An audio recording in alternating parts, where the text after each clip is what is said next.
Braves lead to Petco Park in San Diego, California, where the world champion Braves make their first Western journey of a new 2022 season.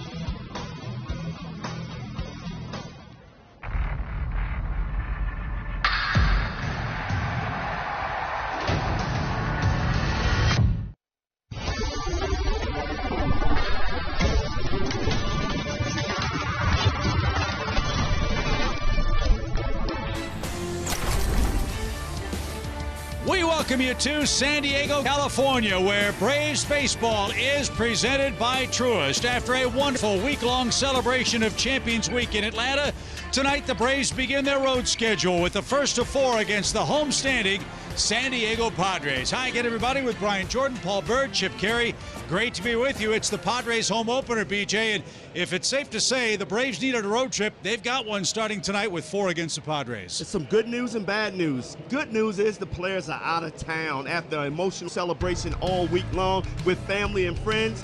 The bad news, look at that, San Diego and LA, 2 really tough teams out here in the West. But back to the good news. Paul, Charlie Morton is on the mound tonight. That is good news. And most of the time, guys, if you're lucky enough to pitch in your late 30s, your arm's usually struggling. Not so with Charlie. He's like a fine wine. He's gotten better with age. I'm talking about not just his knowledge of how to pitch, but his stuff. Now, World Series, broken leg. Is he going to come back fuel? Absolutely. You see the numbers right there. Total command, great breaking stuff, high heat, 38 years old. He is at his best, and I believe he is an ace in this league. And a way to get off to a good road trip, win that first game. Something the Braves have done a lot of here at Petco Park. They've got a 6-game winning streak in this beautiful building, a trend Brian Snitker hopes continues in Game 1. When we come back, our colleague Kelly Kroll will check in with the skipper as we start a big road trip tonight in San Diego, California against the Padres.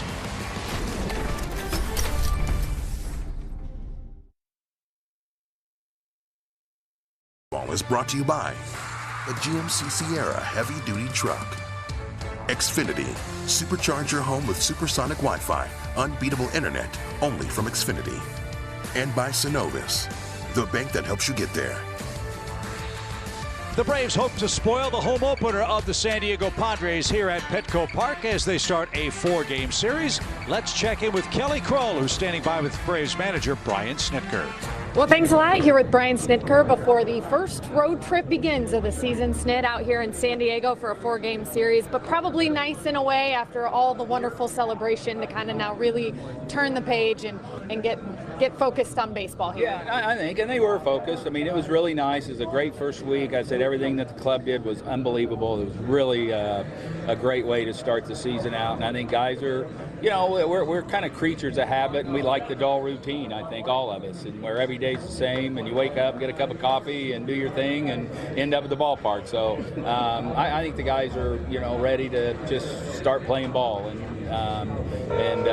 you know what, you can't come to a nicer place than San Diego to start a road trip either.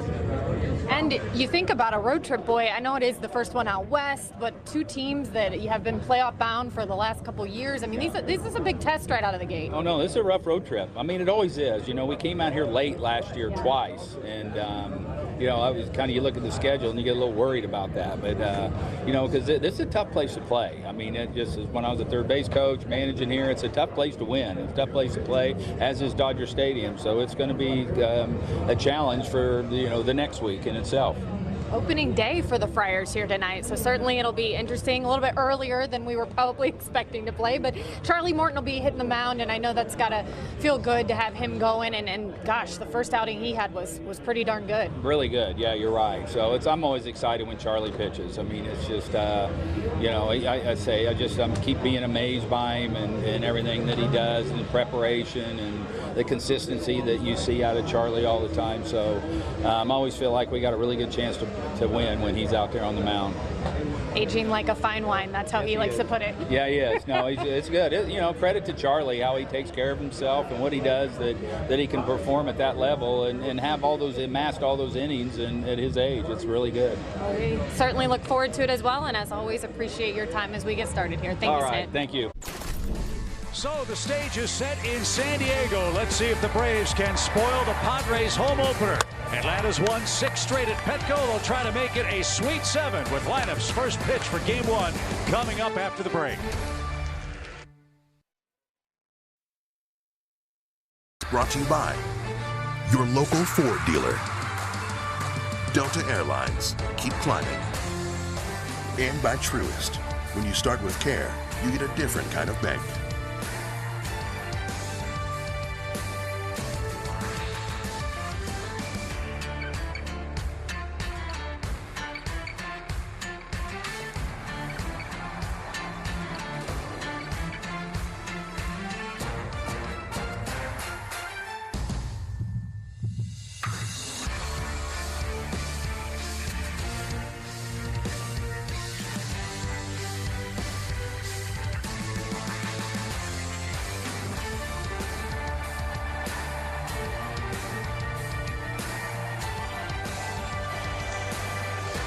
Here we go. Now we're ready to get going tonight. Festive atmosphere in Atlanta. Festivities continue in San Diego. As Brian Jordan mentioned a moment ago, we start a tough road trip. 4 games with the San Diego Padres. There is Brian Snitker's Toyota starting lineup.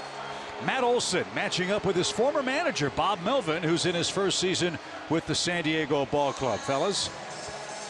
And Joe Musgrove is the man on the mound for San Diego. You got it, Chip. Throws a lot of sliders. Throws his breaking ball for strike, curve 2, and improved changeup. Check this out. He has thrown the most breaking balls in MLB last year, 1,514. Bottom line, BJ, this lineup's got to be ready for the breakers. No doubt about it, man. You got to look at Joe Musgrove, watch a lot of video. You know, going into this with the 4 keys, Joe Musgrove is going to throw you a lot of breaking balls. So as a hitter, you got to go up there with an approach saying, I'm going to drive the ball the other way. More than likely, he's going to stay low and away with that slider curveball. So that mindset has to change that way. But then you got Charlie Morton, man. He has to continue to be dominant. He loves pitching here in San Diego. He loves to get ahead. We saw him bounce back from that leg injury in his first outing and did a spectacular job. Packed house at Petco Park, and with this odd start time, 5:10 local, you see the shadows on the infield. Bright sunshine right at the second base bag, dappled sunshine in short center, then back into shadows, Brian. That can't be easy for the hitters this time of year and this time of day. No, I think that's why they started the game at 5:10 so the pitchers can have an advantage. Hitters hate that because when you try to look at that breaking ball, it gets in that shadow, you lose it. So you almost got to take that breaking ball away, but you can't against a guy like Joe Musgrove, who's ready with his first home pitch, and it's in for a strike, and we're underway. Ozzie Albies leading off for Atlanta, .250 average, a homer, 5 RBIs. 65 delightful degrees, and it is a breezy day in San Diego, but as you'd expect, not a cloud in the sky, not a seat to be had. They were selling standing room tickets for the world champion Braves and the Padres tonight. Shift on for Albies as Musgrove misses up and away, and the count's even for the Braves second baseman. This is where your leadoff guy Albies, good to see him at that leadoff position, has to be very patient.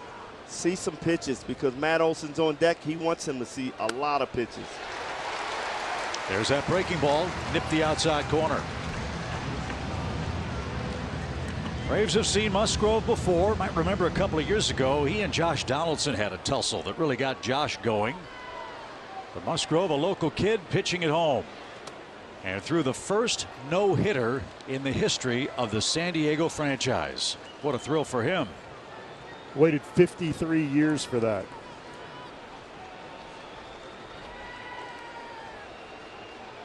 So Ozzie has an even count.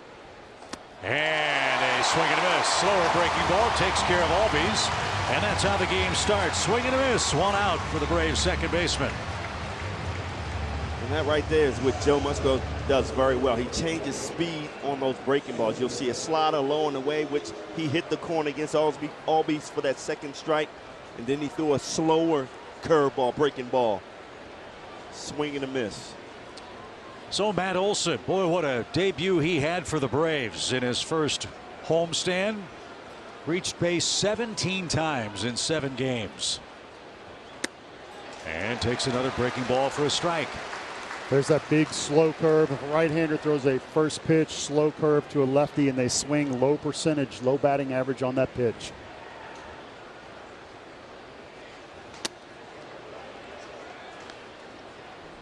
And that's kind of surprising. A big guy like Joe Musgrove, you would expect 95, 96 coming at you, but he throws more breaking balls than anything. Hey, if I throw 95, which never happened, I'm bringing it. Fouled away by Matt. 1 ball, 2 strikes. Olson has seen Musgrove before. Limited action. He's 1 for 4 lifetime, and you figure the Padres would have a pretty good scouting report on Matt. Bob Melvin was his manager in Oakland. Open stance for Olson as Musgrove goes back to work and missed badly inside. You know, it was great to see Matt get off to a good start. You know, coming to a new ball club, you know, replacing one of the greatest first basemen of all time in Atlanta, Freddie Freeman. Being back home with his family and friends. I mean, he was locked in. And Bob Melvin said this is one of the nicest, hard-working guys ever. In fact, he used a term I've never heard a manager say, Brian. He called him the perfect teammate. Yes. There's already a great fielding crowd on display here in San Diego. Olson with a battle on his hands here. 2 balls, 2 strikes. Musgrove struck out Ozzie to start the game. Austin Riley will follow. And the pitch. And he checked his swing. Full count. That's one thing about Matt Olson. He has a great eye. I mean, he has a lot of walks. His OPS is way up so far this season. He's not going to swing at a lot of bad pitches. Yeah, 8 walks, 6 strikeouts for Matt. 1 homer. That was that line drive homer to center back at Truist Park. Friendly confines here at Petco. As this one served toward short. Manny Machado was in the shift. He makes the play, and Olson's retired on a grounder for out number 2. Ball jammed in BJ a little bit. Yeah, got in on him a little bit, tried to fight it off. Just an excellent pitch by Musgrove. So 2 outs, bases empty. Braves third baseman Austin Riley is coming up. Austin's off to a great start at the plate.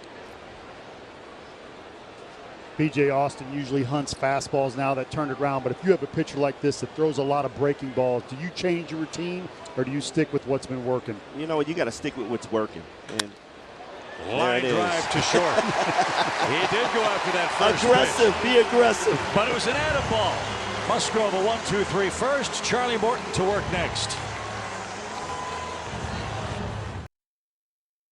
First inning, here come the homestanding Padres, who are 4-3 on the year. Their first road trip was to Arizona and San Francisco. One big name is not in their lineup. That is Fernando Tatis Jr. Fractured his wrist in a motorcycle accident. He'll be out for the first couple of months. But you still have to worry about Manny Machado and Jake Cronenworth in the middle of their Toyota starting lineup. But guys, they've got to worry about Charlie Morton.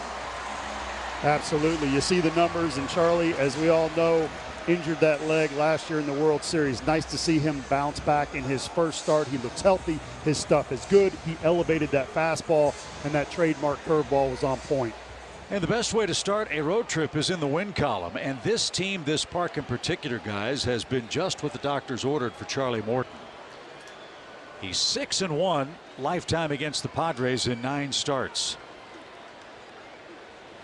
And Charlie has not given up an earned run in his last 16 2/3 innings, dating back to 2015. He's also 3 strikeouts away from 1,500 for his career, so we'll see how he fares in that regard as Trent Grisham leads off. The Gold Glove winning center fielder for the Padres, batting .138 on the year. Paul, a guy like Charlie Morton has dominated here. What's the reason for that? Is it just confidence? Well, I think this is a great pitcher's park, number 1. And then number 2, he's got the stuff where he pitches up in that zone and he throws that trademark curveball, so you get a lot of ground balls. So you couple that, it's really hard to jump the ball out on him, and you start to feel good once you have a good couple outings against a team. You can't wait to take the hill, so a little mojo as well. Lifted left side by Grisham. That's out of play. And Morton back in the count. 2 balls, 2 strikes. Austin Nola, Manny Machado follow the Padres leadoff man. Padres haven't hit many homers, just 4 of them in their first 7 games, and their real problem has been runners at second and third base. They've not hit well with runners in scoring position in the early going. We'll see if Morton can continue that trend as he goes to a full count to his first hitter.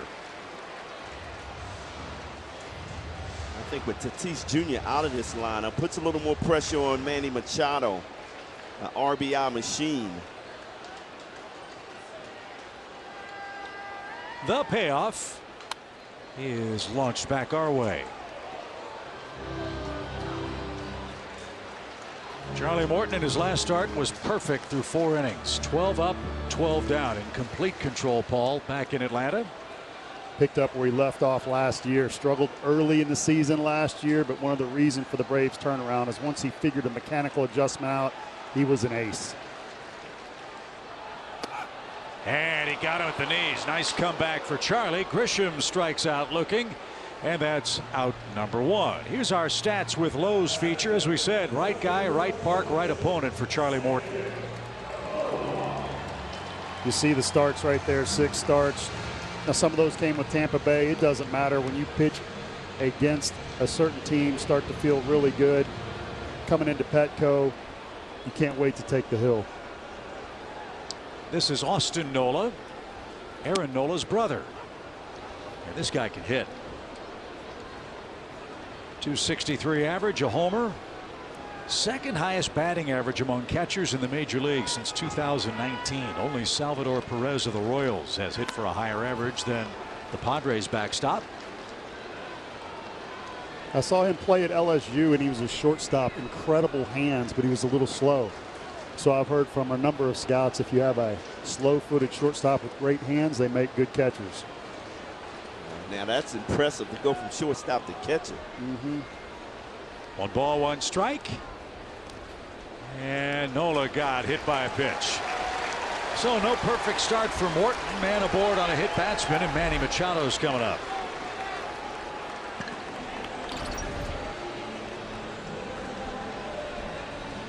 That ball just ran in hard. I'm surprised he left his knee out there, though. That's the last place you want to get hit, especially being a catcher.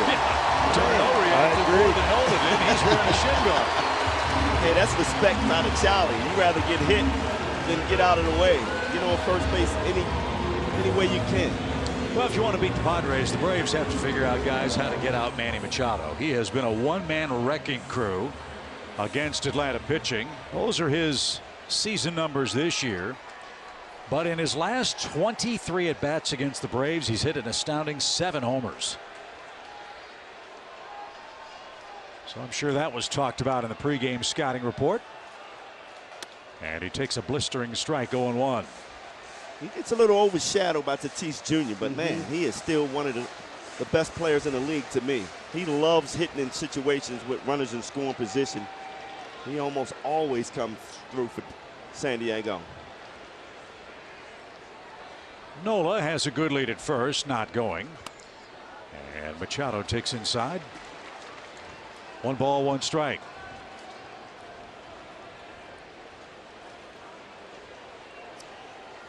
Manny started his career in Baltimore, then to the Dodgers, now to San Diego.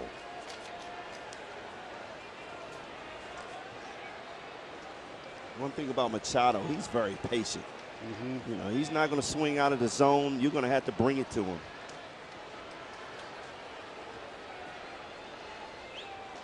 Inside. That patience, Brian, served him well. He drove in 106 runs last year for San Diego.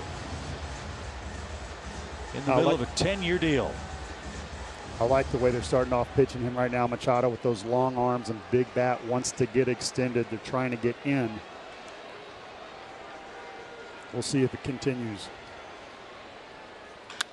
Shot the other way, a base hit. Rosario charges, comes up cleanly, and no advance by Nola. Manny Machado singles, 2 on, 1 out for Jake Cronenworth. That's a great job by Eddie Rosario attacking that ball, making sure Nola thinks about going to third base. But if you send that message early, that first base, third base coach will not take any chances. So great job by Eddie Rosario, who's been struggling a little bit in right field. So Cronenworth will dig in. This guy puts the bat on the ball, struck out just 13% of the time last year. That's one reason why he's hitting fourth.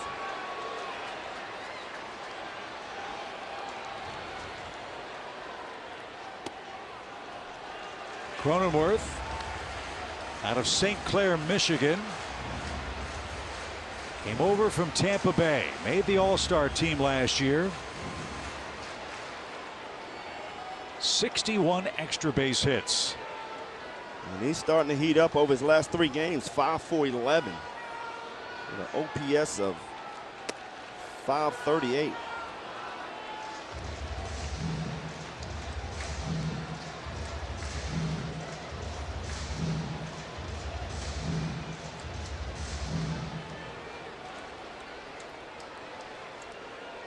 First and second, hit batsman single. The trouble for Morton, there is one out, but he's a ground ball away from sending us to the second with no score.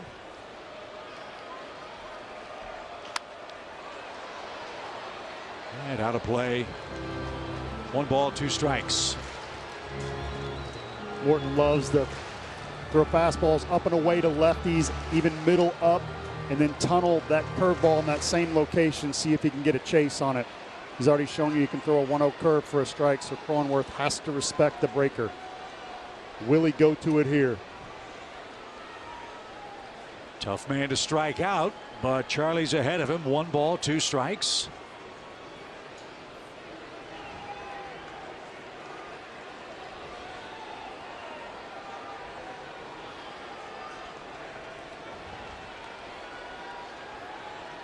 Luke Voit waits on deck. He's the Padres designated hitter. The pitch. Got to be maddening, Paul. You get a guy behind in the count and you can't finish him off easily. That's the game for Cronenworth. Came with some heat right there, BJ. Cronenworth was late, and I think Charlie got away with one. Jake is such a good hitter, man. He loosens those hands up, and he's not trying to hit a home run here with 2 strikes. Charlie is very effective with the fastball.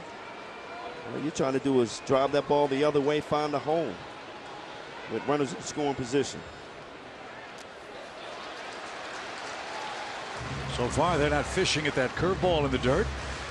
And Morton now a 2-2 count.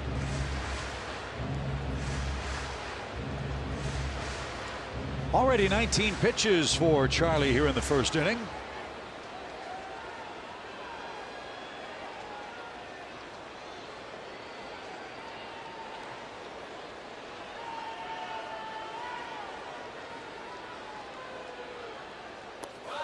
Cronenworth hit.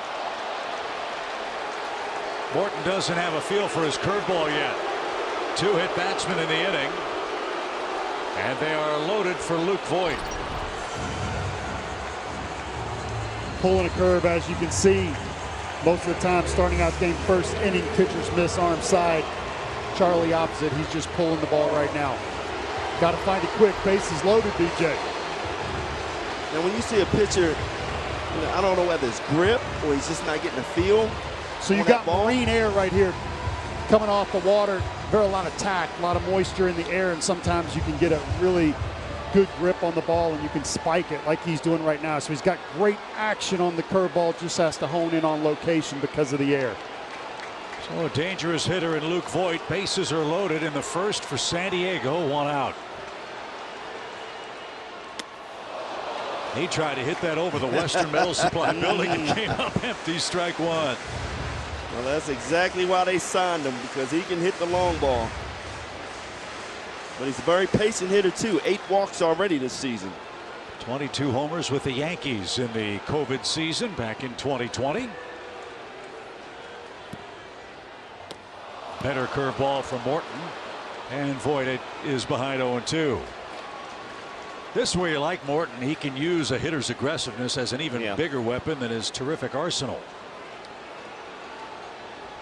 And this is where, again, the Padres have struggled in the early going. Plenty of scoring chances. They have not cashed in a lot of them. 0-2. Didn't chase that one.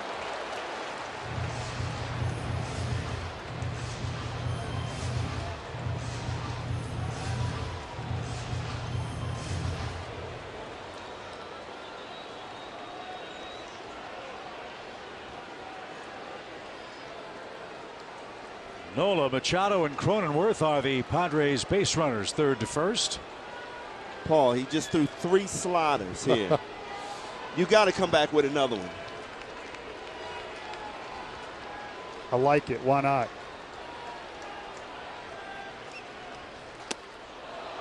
Fastball looked to be a strike, not called.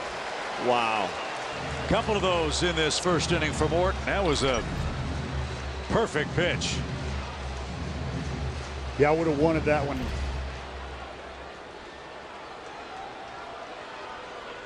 Tight zone. 2-2 count. And the curveball got it. Big second out for Morton. 2 away.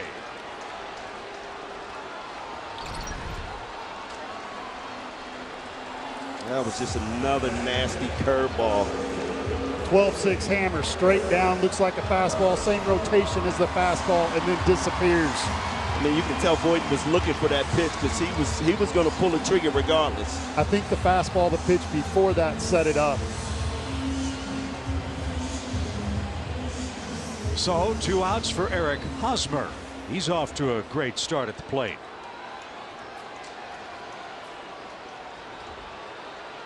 Bases loaded, but now 2 outs.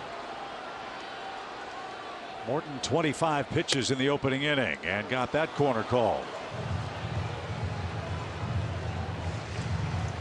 In case you can't hear it at home, the stadium is packed. They are loud. The Marriott rooftop is full. They are booing and cheering on every pitch. Hosmer in his career versus Morton 2 for 5 with a double and a home run. So watch out. Little flare, shallow center. That's going to drop and score 2. Hosmer's sizzling work continues, and the Padres strike for 2 in the first.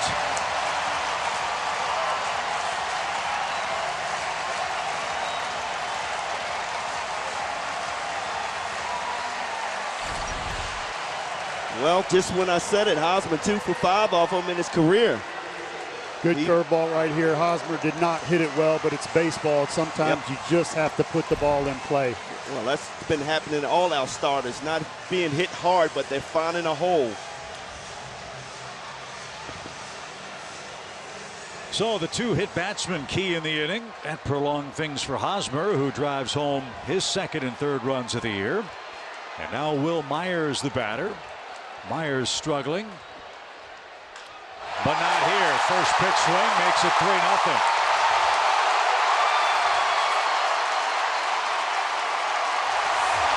Cronenworth scores. Hosmer stops at 2nd. Actually goes all the way to 3rd.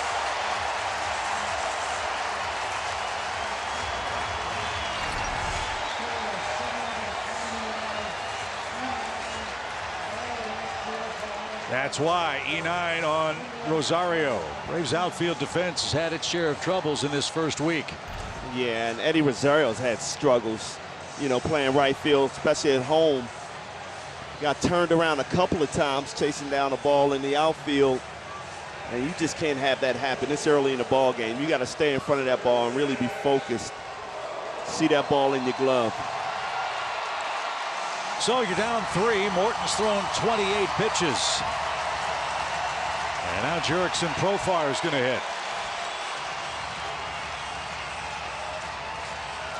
This is exactly the kind of start the Padres faithful was hoping for. Not at all the start anyone expected Charlie Morton to endure here in the first inning. So Profar, he's hitting .353.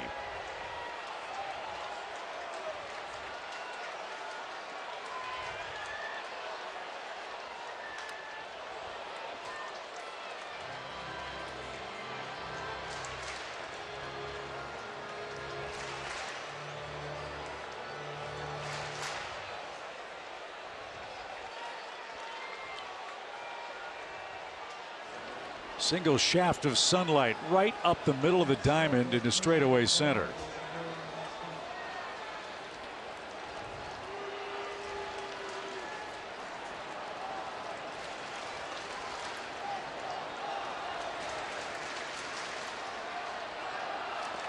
Good stop by d'Arnaud. That saved a base to even up the count.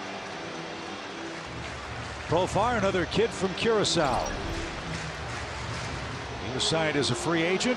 His contract runs through next year.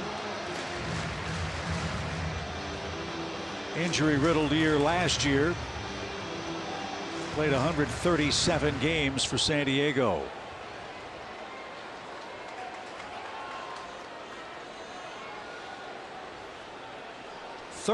Pitches for Charlie Morton. No, he's not feeling comfortable out there at all. Not at all. Threw that ball away.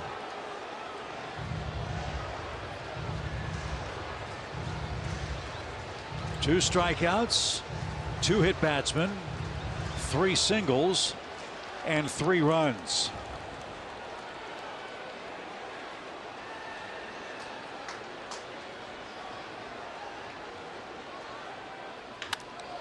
Olsen to his right will end the inning. But the Padres strike for 3 on 3 hits. Long inning. Braves down 3 after 1 at Petco.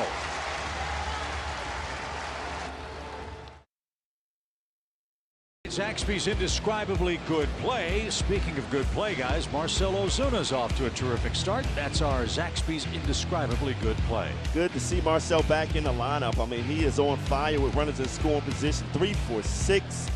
And how about that OPS of 1173? He is locked in, has a great rhythm, and hopefully he can keep it. I was watching him take BP today, and he was just launching balls to left. Even missed hits were going out. Musgrove's take to a 3-0 lead, and he's painting. Struck out Ozzie Albies to start the game, retired the Braves in order in the first. And now Marcell Ozuna down 0-2. Musgrove very economical, just 13 pitches in that first inning. On the ground, Abrams at short, fires to first in time, 1 out. First look at J.J. Abrams, the young shortstop filling in for Tatis. There's that breaking ball away. You got to go the other way. I said it before the game. You have to lock in and say, sacrifice. You know he's going to throw breaking balls. Look the other way. Tried to pull that ball back. Easy ground ball for the young shortstop. Good to see d'Arnaud back in the lineup after that wicked beating at the hands of D. Strange Gordon the other day. Wasn't that a great moment? Oh, that was awesome, man. That's all you can do is have fun in games like that. Never seen that before. Could not stop laughing. d'Arnaud, a 3-game hitting streak, off to a .353 start. And that right off his knuckles foul. And Musgrove just pounding the strike zone early on tonight. Give him a lot of credit. He's been sitting over there for a while after that long inning. He's going right at the hitters. Not wasting a lot of pitches. As a pitcher, when your team gives you 3, you want to get out on the field and attack. No balls, 2 strikes. And as right-handed as the Braves lineup is, these conditions, this guy's stuff, you can see why it's such a tough matchup. Musgrove held right-handed hitters to the lowest batting average of any starter in the National League last year, 194. There's a shot the other way, but headed for the seats foul. 1 ball, 2 strikes. And I know broadcasters say it, BJ. Fans say it all the time. Why don't you just shorten up and hit the ball to right? That is not as easy as we make it sound it should be. It is not, and especially in this new game of analytics and, you know, swinging up, no ground balls. You know, guys are trying to hit home runs, and you cannot do that against a Joe Musgrove. You got to look to drive the ball the other way. Swinging punt. Nola pounces, 360 spin. Bad throw, but a nice play by Hosmer to go inside the line. And d'Arnaud's retired for out number 2. Saw the shortstop come out of Nola right here with the little sidearm. It's too smooth for a catcher, BJ. Hosmer looking smooth over at first base, shifting the feet and making the catch on the outside. Look at Hosmer make the adjustment there. Good job. Little equipment problem for Austin Nola, but he's good to go. And Eddie Rosario will be the hitter. Eddie could use a hit. Yeah, his timing's just a little off. He's been ahead, jumping out there on pitches. It'll be good to see him try to stay back on the ball and get back in his rhythm.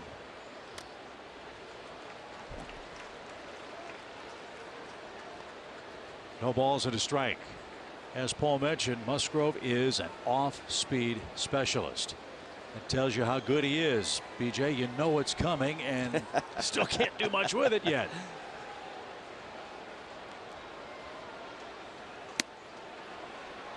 As I said, this is a local kid who threw the first no-hitter in the history of the Padres franchise. Boy, they've had some great pitchers in this organization. 1-1 count. High fly ball center. Trent Grisham into the shadows and is there. And that takes care of the Braves in order in the second. Padres 3, Braves nothing in game 1.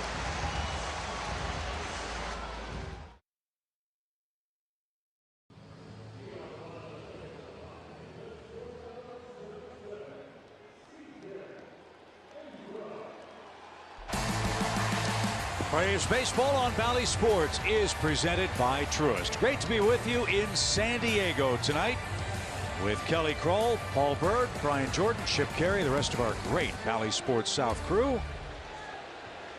Charlie Morton, a rough first inning. Let's see if he can settle in here in the second with C.J. Abrams.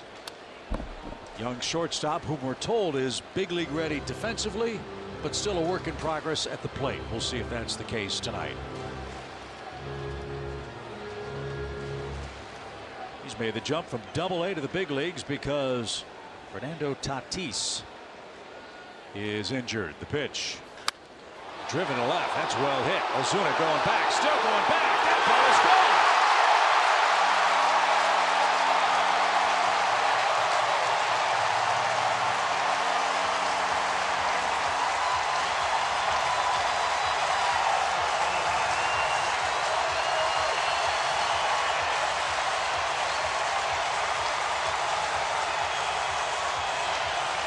Fernando Tatis, who? Wow. You said he was defensively ready. He just said, I'm offensively ready also, because I just hit that off of Charlie Morton, and he went Oppo Taco on him. Wow. What a moment for C.J. Abrams. A home run off Charlie Morton to make it 4-0.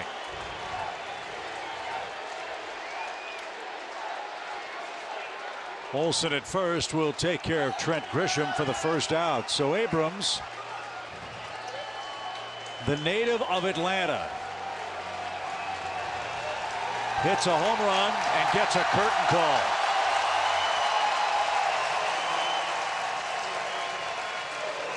Good for him. Wow. He was the 2019 Georgia Gatorade Baseball Player of the Year out of Blessed Trinity High School. A first-round pick in 2019. What a moment for him. Man.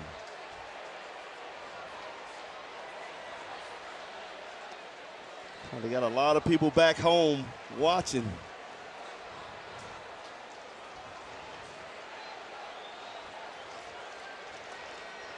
So Austin Nola rolls one off his body foul.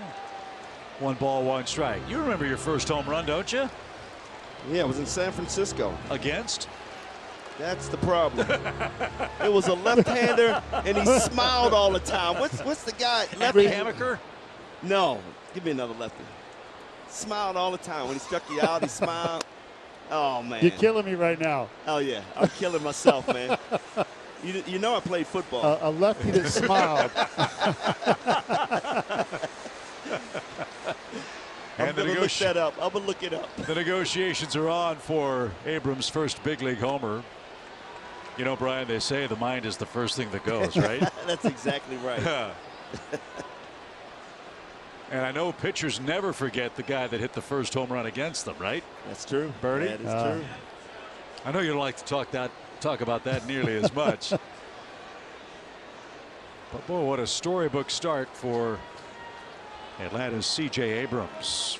Charlie Morton now got to find something that works. He's down 4.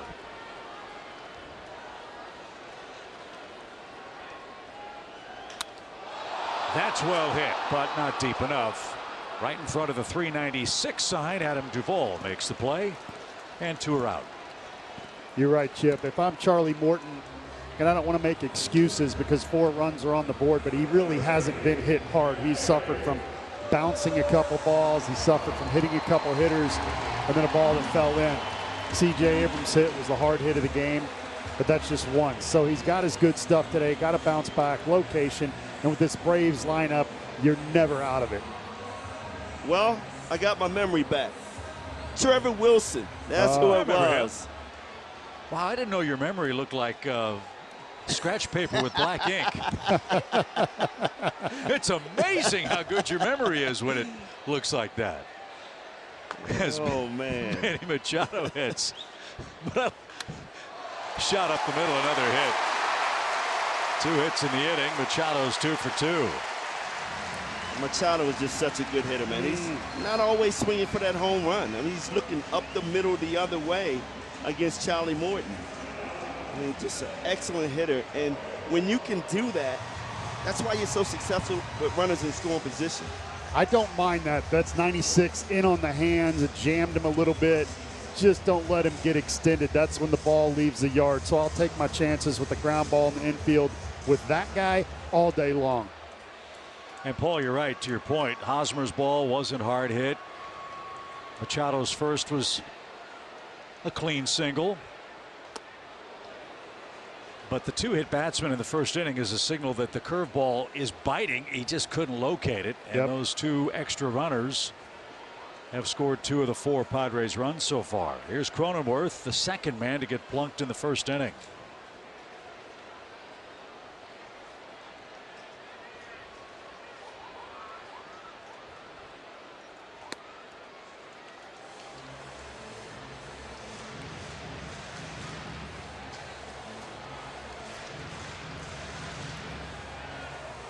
.31 pitches for Charlie in the first inning. He's up to 11 here in the second. Padres have been very aggressive. And a changeup missed. I know if you're Brian Snit, the last thing you want to see is Charlie Morton go only 3 innings. And you got to get back into that bullpen. We saw that during the homestand, and a lot of moves were made late in the week. Yeah, remember, 14 straight days without a day off for Atlanta. 3 more games here in San Diego as this ball's blooped toward left. That's going to drop in. Ozuna kicks it. But no further advance. They're at the corners and 2 out. Well, at some point, the bloops and bleeders will even up. This is reminiscent of what happened to the Braves a time or 2 in the early going last year. And Cronenworth aboard. You know, give Machado a lot of credit about hitting, but good base running right here. I think Mike Schilt was sending him home right there. I mean, I would have taken the chance. Especially with 2 outs.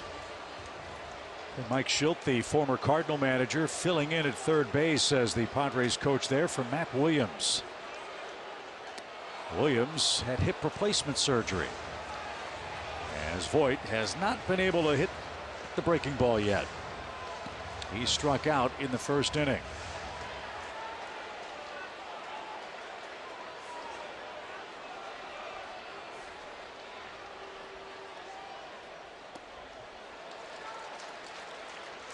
Morton going back to that breaking ball. If you have a specific hitter that just can't pick up your slider or curve well, then my fastball in big situations is just going to be for show. Shadows have all but disappeared in the middle of the diamond. Right field, the Sun field as that ball's whacked to left. Ozuna retreats, can't get that. That's over his head. Another run is in. Streaking towards second is Voit. No throw there. And right now, the Padres aren't missing.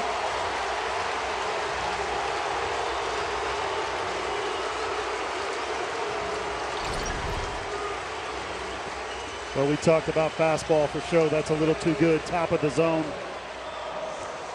He turns on it. And Charlie knew it the moment he let go. You saw his reaction. As Luke Voit has a hit. And now here's Hosmer. Morton jammed him, but he was strong enough to serve it into center field for a 2-run scoring single that scored the first runs of the game. Padres extend their lead to 5-0 on 7 hits.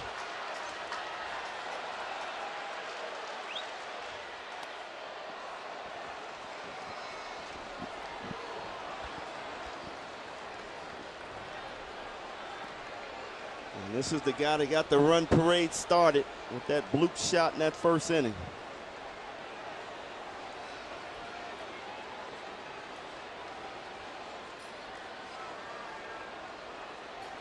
Cronenworth at third, Voit at second, and Hosmer tried to hit it to the beach in right center field.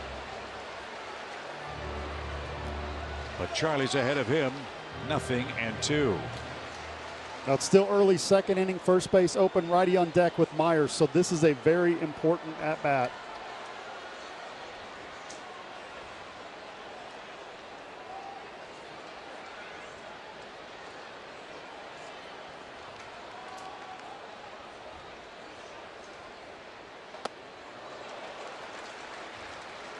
This is the third time in this first 7+ games that we've seen a Brave starter be higher than high, lower than low. Just haven't been able to dial in command.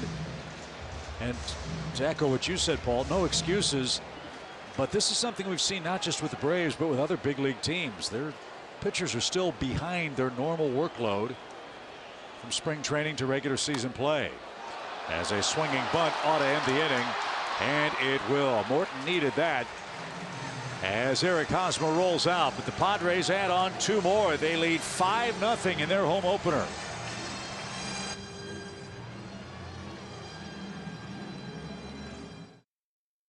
Be here, certainly just need the Braves to start getting some hits, and it's interesting. 7, 8, 9 due up here this evening, due up this inning. Let me try that again. But in talking with Alex Dickerson today, I don't know that anybody in this young season has hit the ball as hard as he had and just had nothing to show for it yet. He's 0 for 10 with a walk, but he said, I have felt better in those 10 ABs than I did all last season with the Giants. He goes, this offseason, I spent a lot of time looking at video from 2019 and 2020 where he hit close to 300 guys, and he goes, they'll start to fall. I assure you, they will start to fall. So maybe it's Alex Dickerson who gets something going here for the Braves in this inning.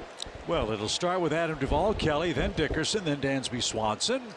Joe Musgrove has a 5-0 lead. But 7 innings of baseball left. Long way to go tonight. Let's get something started right here. Kelly, how's it feel to be in a stadium with people on the road doing your first hit in a couple years? Yeah, I'm getting heckled already for bringing a blanket with me. But you know what that is, guys? That's a veteran move out here in San Diego in April. Yes, it is. I'm telling you, I'm going to be really glad I have this in a couple hours.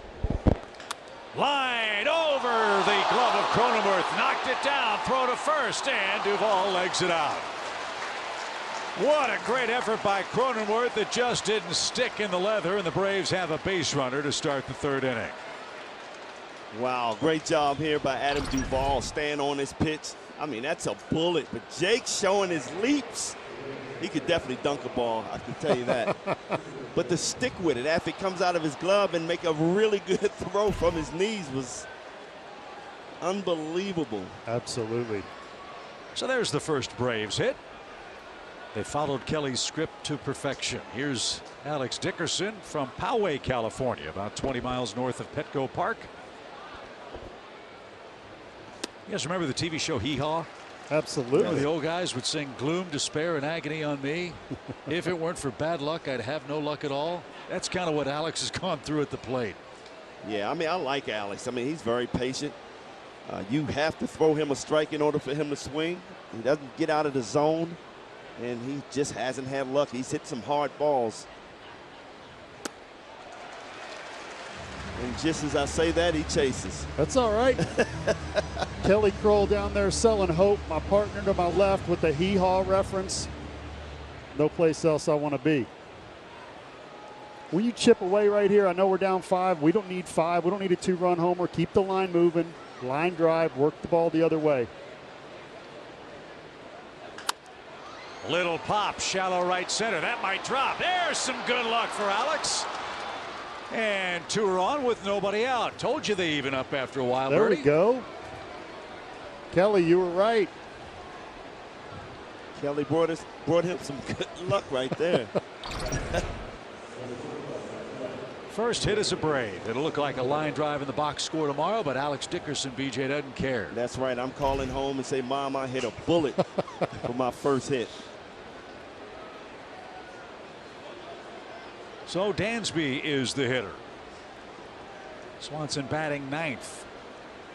And at 160, his swing's not quite on time yet. Maybe the road trip will do him some good. Great to see him split a gap in right center here. Great chance for the Braves. 2 on, nobody out, down 5-0. BJ, what are you seeing out of Dansby's swing? Why is he striking out? I just think he's not on that fastball right now. His timing's just a little off, and he's in between. And you can't do that, you know, when you're facing these guys throwing 94, 5 miles an hour and curveballs. You got to be ready for that fastball at all times. And that comes with the shortened spring training, too. His timing is coming, believe me. 1 strike from Musgrove. Back up the middle, but right behind the second base bag. It's double play. The shift hurt Dansby there. If Cronenworth's not playing behind second base, that's a base hit up the middle, and the Braves have a run. Another good curveball, slowed down, and Dansby stayed on it. Just tough luck with this shift.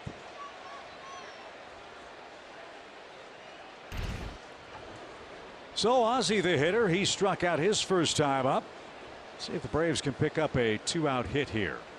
This is an important run right here. You got to get this run in. Like you said, to start chipping away. They've scored 16 runs on Tuesday. They've scored 18 runs in their other 6 games combined. Well, that's just it. You mentioned Dansby hitting 9th last year, 27 home runs. Got to be the best 9th hole hitter in the league. Just got to get going, get on the right track. My point in saying that is this team at any time can break out, drop a 4, drop a 5 spot on you. Very, very dangerous. So when they click, which we hope is soon, this game, look out. Ozzie's 1 for 6 with runners in scoring position this year. Machado even with the bag at third. Shift on right side.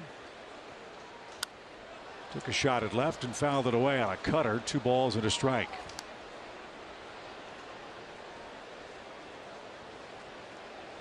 Brian Snitker told Kelly Kroll before the game, and he's right. As great as it is to cap the celebrations in Atlanta and get back to baseball normal and get on the road, this isn't like you're going out to play American Legion teams. You're playing 2 real good National League Western clubs. And an early test going San Diego's way in game 1. 5-0 as Albies now a 2-2 count. And you know, guys, you're down 5-0. This is an important run. Here's a time where I would love to see Ozzie just bunt that ball down to third, get the RBI, and get the scoring started. I didn't have time to ask you that about Dansby because his swing is struggling. Believe me, that's how you get going. And you lay down a good bunt sacrifice, you're seeing that ball all the way to the back. And sometimes that is the trigger that you need to take off. So that would have been a great decision. And it's a decision he would have had to make because I know Ron Washington would not give him the bunt sign on that. Surest way to beat a shift, right? Yep. So a full count for Ozzie. Olson waits on deck. Braves would like another base runner here with Matt coming up.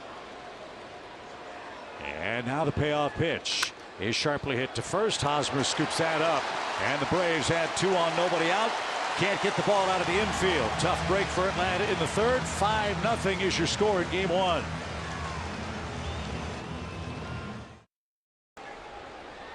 Paul, I really hope he has a clean inning. 51 pitches after 2. He is overdue for one right now. Will Myers, a powerful right-hand hitter. 127 home runs with the Padres, closing in on our pal Ryan Klesko, who hit 133 of them while playing here in San Diego. Bet Ryan's watching the game tonight.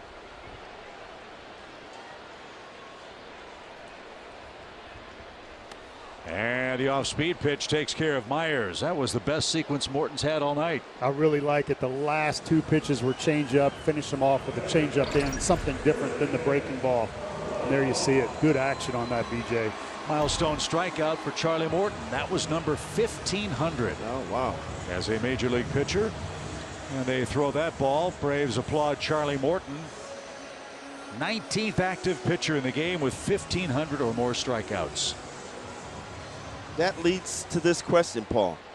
You think that was on his mind coming in this game where he struggled just trying to overthrow to get that strikeout out of the way? Does that even happen? Yeah, I mean, to say you don't know that or you don't think about it or it's not in the back of your mind, you would not be telling the truth. But did he overthrow to try and get to that strikeout? I didn't see that. I saw somebody that bounced breaking balls, didn't have control of the curve early, and gave up some cheap hits. If I saw him overthrowing early, trying to throw as hard as he could, doing something that was uncharacteristic from Charlie Morton, I may say, yes, he's trying for a strikeout here. What's up? Profar, the hitter, batting 8th.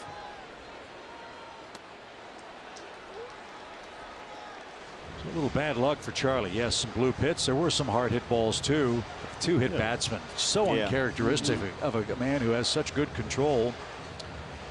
And that cost him 2 of the Padres' 5 runs.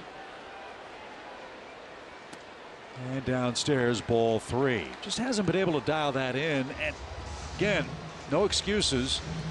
But if this were Charlie's next to last spring start, you might see this kind of result, right, Bertie? Yeah, absolutely. And we talked about the air. He's got really good action on it, but has had trouble locating that curve, an important pitch for him.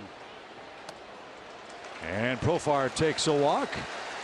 That's the first one of those for Charlie Morton tonight. We hope you'll join us and celebrate 3 of the best Braves pitching legends with the Cy Young Bobblehead Series, brought to you by Coca-Cola. The first giveaway is Tuesday, April 26th. We honor Greg Maddux and his 4 Cy Young Awards. The first 15,000 fans at Truist Park will get a Greg Maddux bobblehead. Get your tickets today at Braves.com.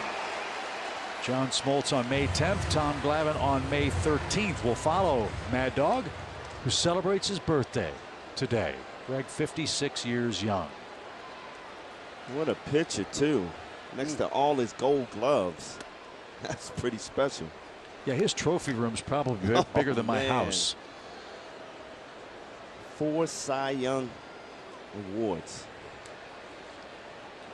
Well, a night that C.J. Abrams will never forget. His first big league home run. His second big league hit. The first came off former Brave Mark Melancon in Arizona. This one chopped to the mound. And Morton makes short work of the shortstop for out number 2.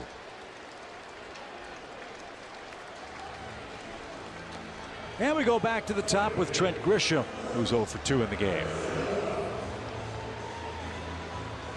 Braves will have Olson, Riley, and Ozuna coming up in the 4th inning. It's a 5-0 game. It's just amazing how these young kids get to the big league so quick. You just said out of Blessed Trinity 2019 draft. He's already here. Wow. Yeah, great athlete. 21 draft. Man. No, 21 years old. 21 years old. Okay. Wow. Just amazing, man. That's why I said the other day on the homestand, I assume you guys would like to chime in. I can't remember an era of baseball where so many players the age of C.J. Abrams are not just getting to the major leagues, but getting here and flourishing. Yeah. Superstars already. Boy, does that bode well for the sport going forward. 0-1 count. And the Braves, Riley, Swanson, Albies, Olsen, all young players. You're going to get Acuna back. Ian Anderson, Max Fried. On and on we go. Yeah. That's just the Braves team. Yeah, I mean, I was fortunate to play until I was 40. And now you get 30 years old and you consider the old man in this game. You know, it's getting younger and younger. 40 years old, huh? Yeah. I hate to admit it, I have ties older than your 40 years. That's out of play. And our producer Gretchen Caney will remind me of that every time we wear a tie. It's out of play for Grisham. It's 0-2 from Charlie Morton. What was the biggest difference when you got older? Adjustment you had to make? More ice baths? Yeah, more ice baths, more whirlpools. You know, I had to do it twice before the game even started. Yeah. The bones were a little crackly. That sounds fun. No balls, 2 strikes. And a swing and a miss. And Charlie Morton has his best inning of the ball game. He reaches the 1,500 strikeout plateau and adds 1 more. To the 4th we go in San Diego. San Diego leads early. It's 5-0. Matt Olson is going to lead off, and he is our Synovus Greatness Made Here feature, fellas. How about his start, man? Hitting .429 with an OPS of 1222. I love the way he's still patient. He's among the leaders in walks so far, and he's reached base safely 6 out of 7 games. And did I say he's a good defensive first baseman? Oh, he makes the plays, baby. So Synovus get there for Matt Olson, who goes to work here in the 4th inning. He grounded out to Manny Machado, got jammed a bit by Musgrove. Braves have 2 hits. They came last inning, but could not push across their first run. 6 innings left, down 5-0. Braves have 2 hits.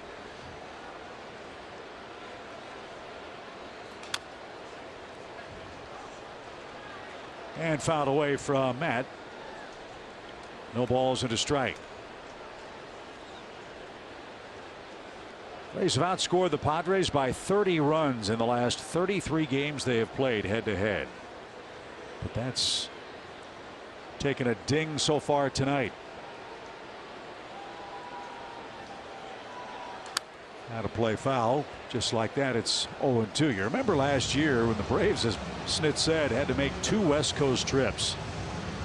One of the wildest series was against San Diego in this ballpark. And one of the great escape jobs in Braves history when Will Smith had the bases loaded, nobody out, and struck out the next 3 hitters to preserve a win. That was unbelievable. You forgot to say rain in San Diego also last year. How crazy was that? Yeah, where's the tarp? Right? I feel like something clicked in Will Smith after that save. He got on camera afterwards and joked around about his dad on heart medication. And there's a shot into the right field corner for Olsen. Boy, he pulled his hands in nicely. That'll rattle around in front of the Petco porch. And Matt Olson has a leadoff double for the Braves, his first hit. And he continues his sizzling start, fellas. He's just amazing, man. Look at his swing here. A ball on the inner half, and he gets his hands around so quick. He has the quick wrist. You know, for somebody to set up with his hands away from his body and then slowly goes back. Unbelievable. 3rd double of the season. Man. Pitch was perfect. Little slider up and into a left. He's supposed to tie you up. And if you hit it well, you got the shift on that side. Didn't matter. How does he keep that fair? You know? I was going to ask you. You're the hitter. I just know how to throw him. Riley lined out his first time. Great chance for the Braves here. It's been kind of feast or famine for the Braves bats, as we talked about. I'm going to say it before Paul does. Surest way to eat an elephant is 1 bite at a time. Don't have to get all 5 right now, but one would sure feel good for the Braves against Musgrove.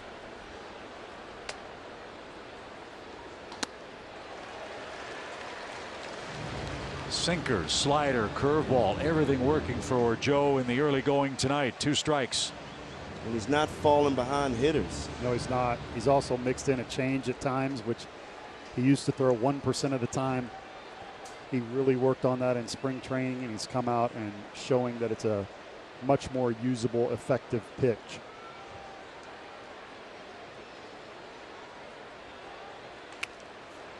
Riley fortunate to foul that off.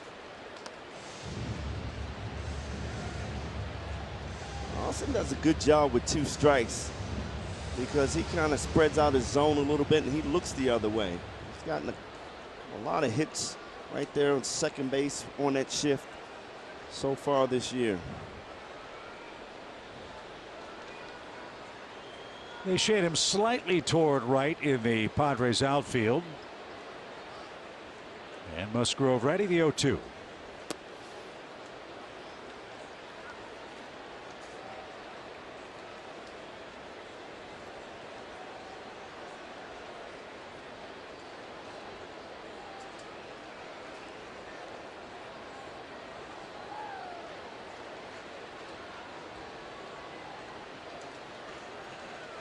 Matt Olson at second with nobody out after his 3rd double of the year. And Riley hits it toward Machado. He'll vacuum that up. Chase Olson back to second. And there's the first out. Riley couldn't hit it the other way. Couldn't advance the runner. And Machado, a good play for out number 1. Again, give Joe Musgrove a lot of credit throwing that pitch inside to a right-hander, getting him to roll over to the third base side. And that was a bullet. Machado, Gold Glove third baseman, making it look easy. Ozuna is 0 for 1. Tell you what's been really refreshing about Marcel's start at the plate, consistent contact. He's only struck out twice. Need some hard contact here from the Braves left fielder.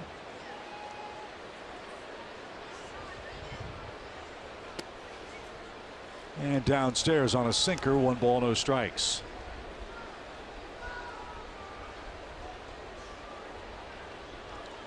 I think that may have been the first time Musgrove didn't start out with a strike.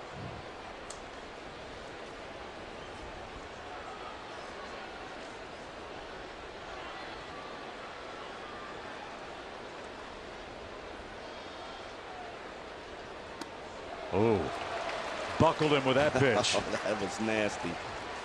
The big curveball, BJ. Yep. Took a lot off, and that was a slow curveball.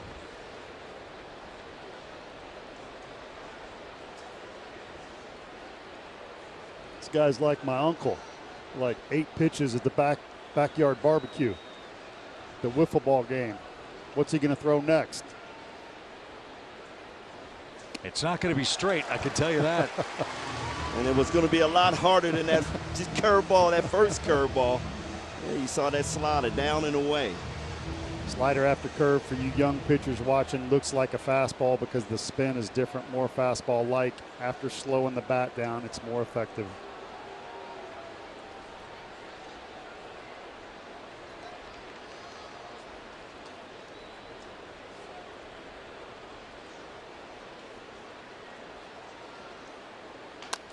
Little chopper towards second, runner to third, but the Braves down to their last out.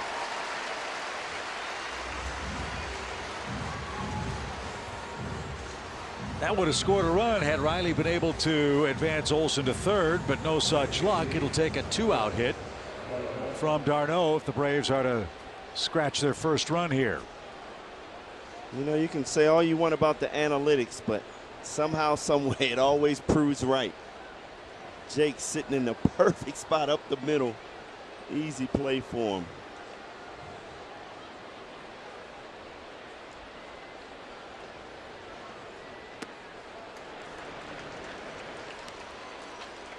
d'Arnaud tapped to the catcher and was retired in his first at bat. That was in the second. Again, riding a 3-game hitting streak. Travis 6 for 14 in his last 3 games. This one shot toward left. And that is going to retire the side. The Braves got a leadoff double and could only advance Olsen to third. Nothing doing for the Braves in the fourth.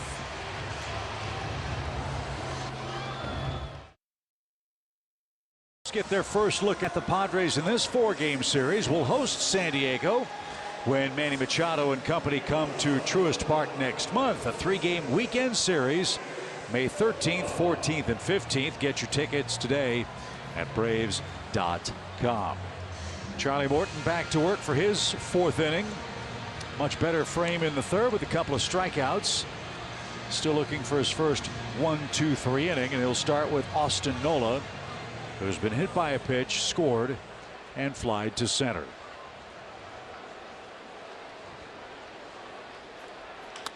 First pitch swing. Rosario charges in. He is there for out number 1.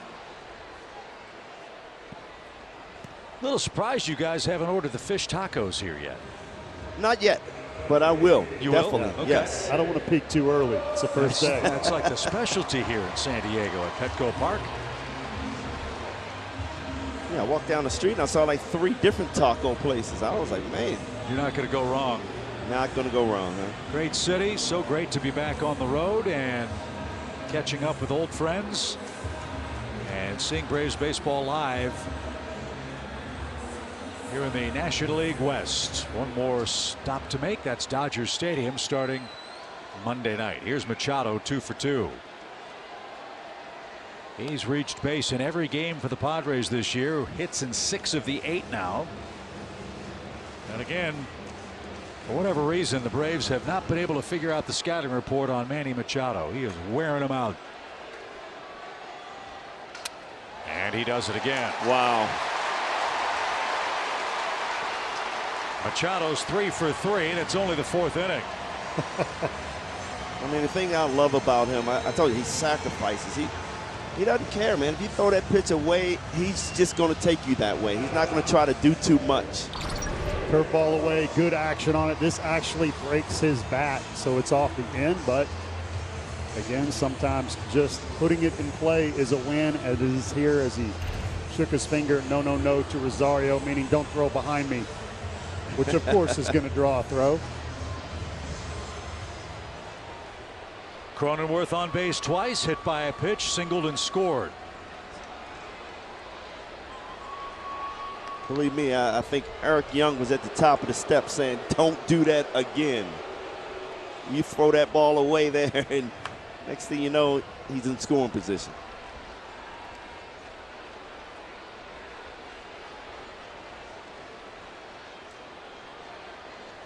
Give Morton credit. On a night without his best stuff, he is hanging in there trying to give the Braves innings so as not to wear out the bullpen with 3 more games here and then the big 3 emotional games coming up in LA, Paul. And that's what you do. When you struggle, you're not going to throw a shutout. You're not going to throw a quality start, which is 6 innings, 3 runs or less. What can I do to call it a win or to do my job? It changes to save the bullpen, give my team a chance. Machado's running, pitch is low, the throw to second on the money, and got it. Machado says challenge the call. He's thrown out by Travis d'Arnaud. We will see if San Diego challenges the out call at second.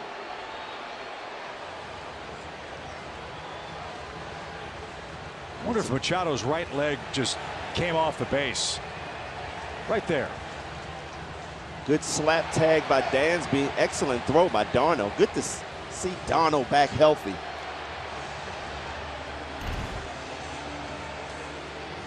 So it looks like the Padres are going to challenge, and this is new. The umpires will address the media and the crowd with the PA and announce what's taking place here, if they can get the microphone to work.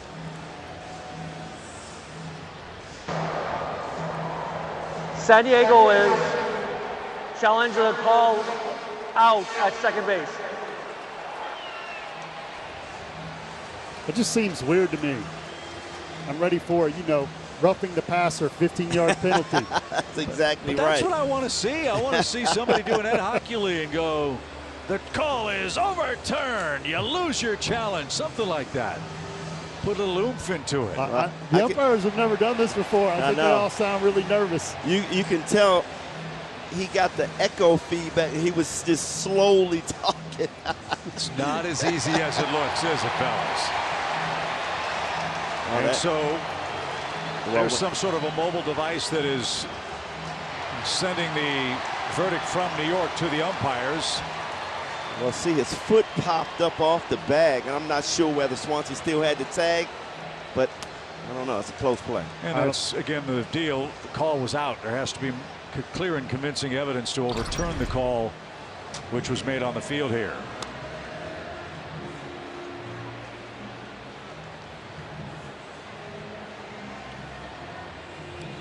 It looked like his foot got in there, and when it came off, his glove was already gone.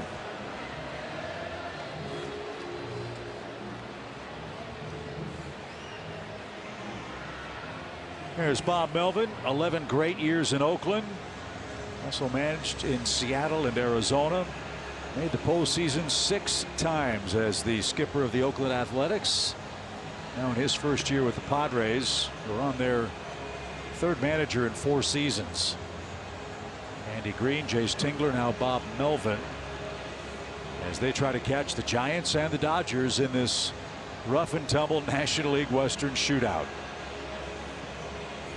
Well, with the whole microphone, I thought it would speed up the replay call.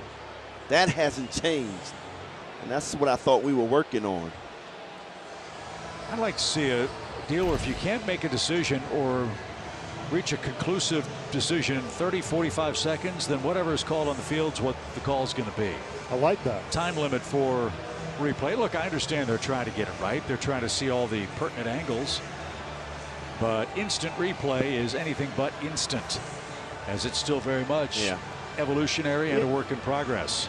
And for me, I understand the playoffs. You got to get it right. Early in the season, you know, not so much. Here we go. After review, the call is overturned. The runner stays. San Diego returns the challenge.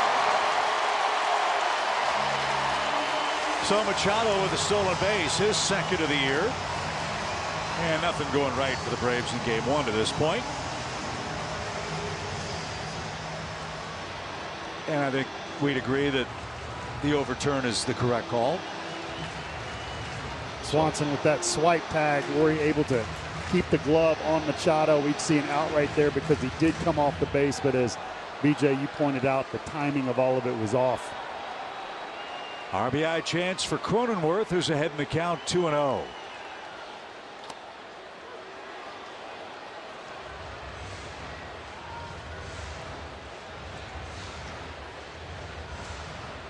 .71 pitches for Charlie Morton. He's acting as his own middle reliever here. Needs the work. Needs to get that pitch count up.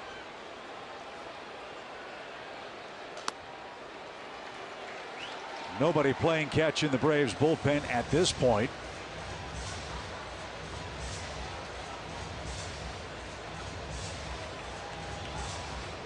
Morton, who had been so dominant against San Diego, ran into a 1st inning buzzsaw. 3 runs across in that inning, 2 more in the 2nd. And now he walks Cronenworth after the lengthy replay review. 2 on, 1 out.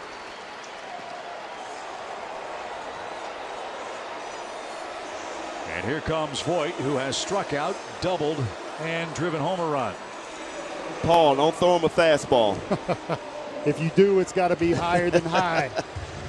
Voit struggling with that breaking ball off Charlie early. If you've just joined us, we'll see if he throws anything other. Luke Voit acquired in a mid-March trade with the Yankees.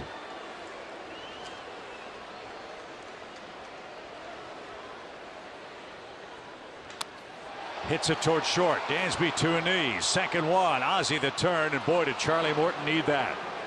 An inning-ending double play strands a runner in the San Diego 4th. Eddie Rosario to lead off in a 5-0 San Diego game.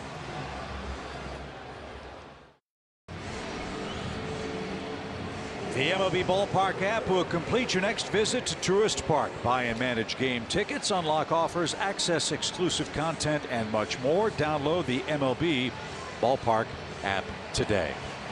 Wish we had better news to report from San Diego. The Padres ambushed Charlie Morton in the first 2 innings. To the 5th we go, down 5-0, and Eddie Rosario will lead off. Rosario flied out his first time.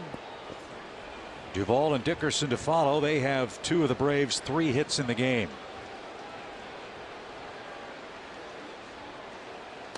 To put it plainly, Manny Machado has 3 hits. The Braves team has 3 hits here in game 1. But this team doesn't give up. We won't either. See if something can happen here in the middle innings against Musgrove. The pitch is a strike. 2-1 your count. This is the time of the year, because I was a slow starter, just like Eddie's starting out slow. You got to come to the plate and look up and see 0-48 just gets in the back of your mind. I used to. When you started slow, what was the reason? What were you, trouble tracking breaking balls, or? You know, it was just timing, really. Okay. That's why I tried, you try to get at least 50 at-bats, 60 at-bats in spring training. And when I used to hit the ball hard, just couldn't find holes most of the time. But the first couple of weeks, I always struggled a little bit. And then all of a sudden, just pushed the button and turned it on. Well, seeing more pitches might help that timing. Rosario's got a full count here. Braves need base runners any way they can get them. Home run cut, and that's fouled away.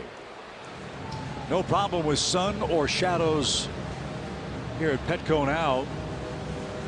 What sunshine there is shining on the fans in the upper deck in right field. Perfect night.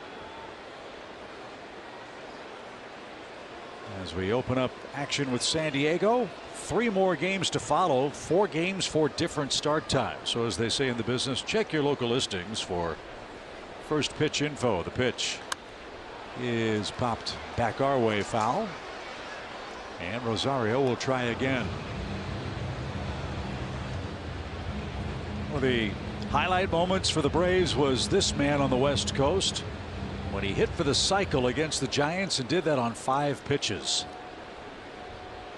That's almost impossible. Yeah, I mean, that's still an incredible feat right there. 5 pitches. And he backed away from one at the knees. Musgrove strikes out Eddie Rosario, who's 0 for 2. Adam Duvall, the batter. First, a quick message from Truist. Jessica was born to care. That's my best friend. She don't need no. Miss Hogan's class? It's Atlantis. Today, she's a teammate at Truist, the bank that starts with care.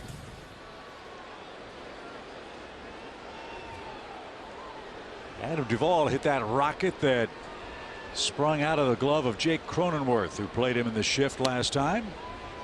That was the first Braves hit of the game. Atlanta had 2 on, nobody out in the 3rd inning, but a double play took him out of that frame. Olsen led off the 4th for the Braves with a 2-base hit, but he was left stranded as well. The Braves have left 2 on base. San Diego 6. Sharply hit, but Machado. And a perfect throw. He's like Vinny Castilla. Everything's in the chest, isn't it? It's a vacuum cleaner down there at third base. And he has one of the strongest arms in the league. Also smooth actions from a big man. Look how easy that throw is.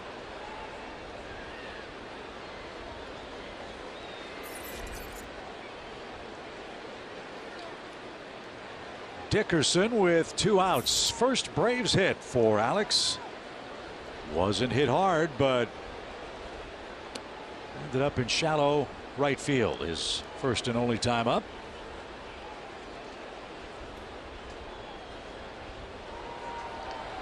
Like you said, Chip, it's all going to average out. Hard hit balls right to somebody. Bloop shots fall in. That gets you going a little bit as a hitter? Oh, it does. And I'm quite sure Alex you know, after that hit, the weight is off his back. You know, now you can really relax, and because you know it's coming. Knuckled out of play, foul. And Musgrove doing exactly what a starter wants to do with a lead. He is just filling up the strike zone. Very good control. He has not walked a hitter in the game and has not been in trouble a bit. 5 early runs will help you settle in real nice.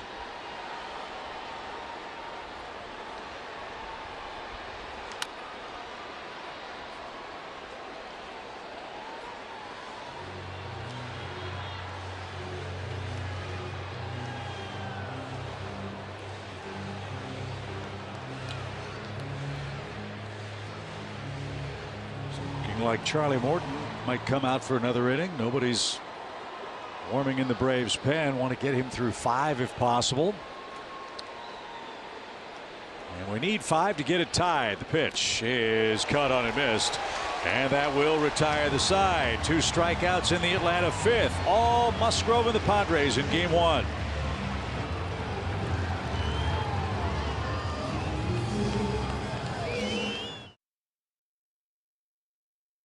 Couple innings. We were talking to you about his record here at Petco Park coming into the night.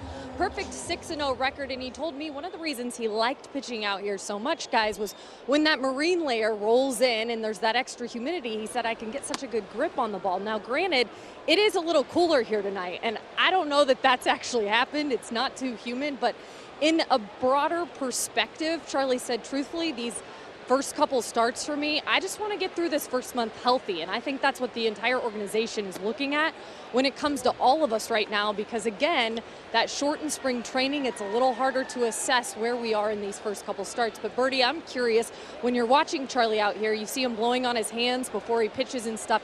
Do you feel like it might just be a little bit different conditions than he's maybe pitched in here before? I do, and that's a great question. I feel like it's a little chilly. My partner Chip Carey has his coat on, and you can see there's a little chill in the air, and it's different for each pitcher, and I think that's different for him tonight. He had good action on that curveball. Whacked into right by Eric Hosmer. That'll ricochet off the fence.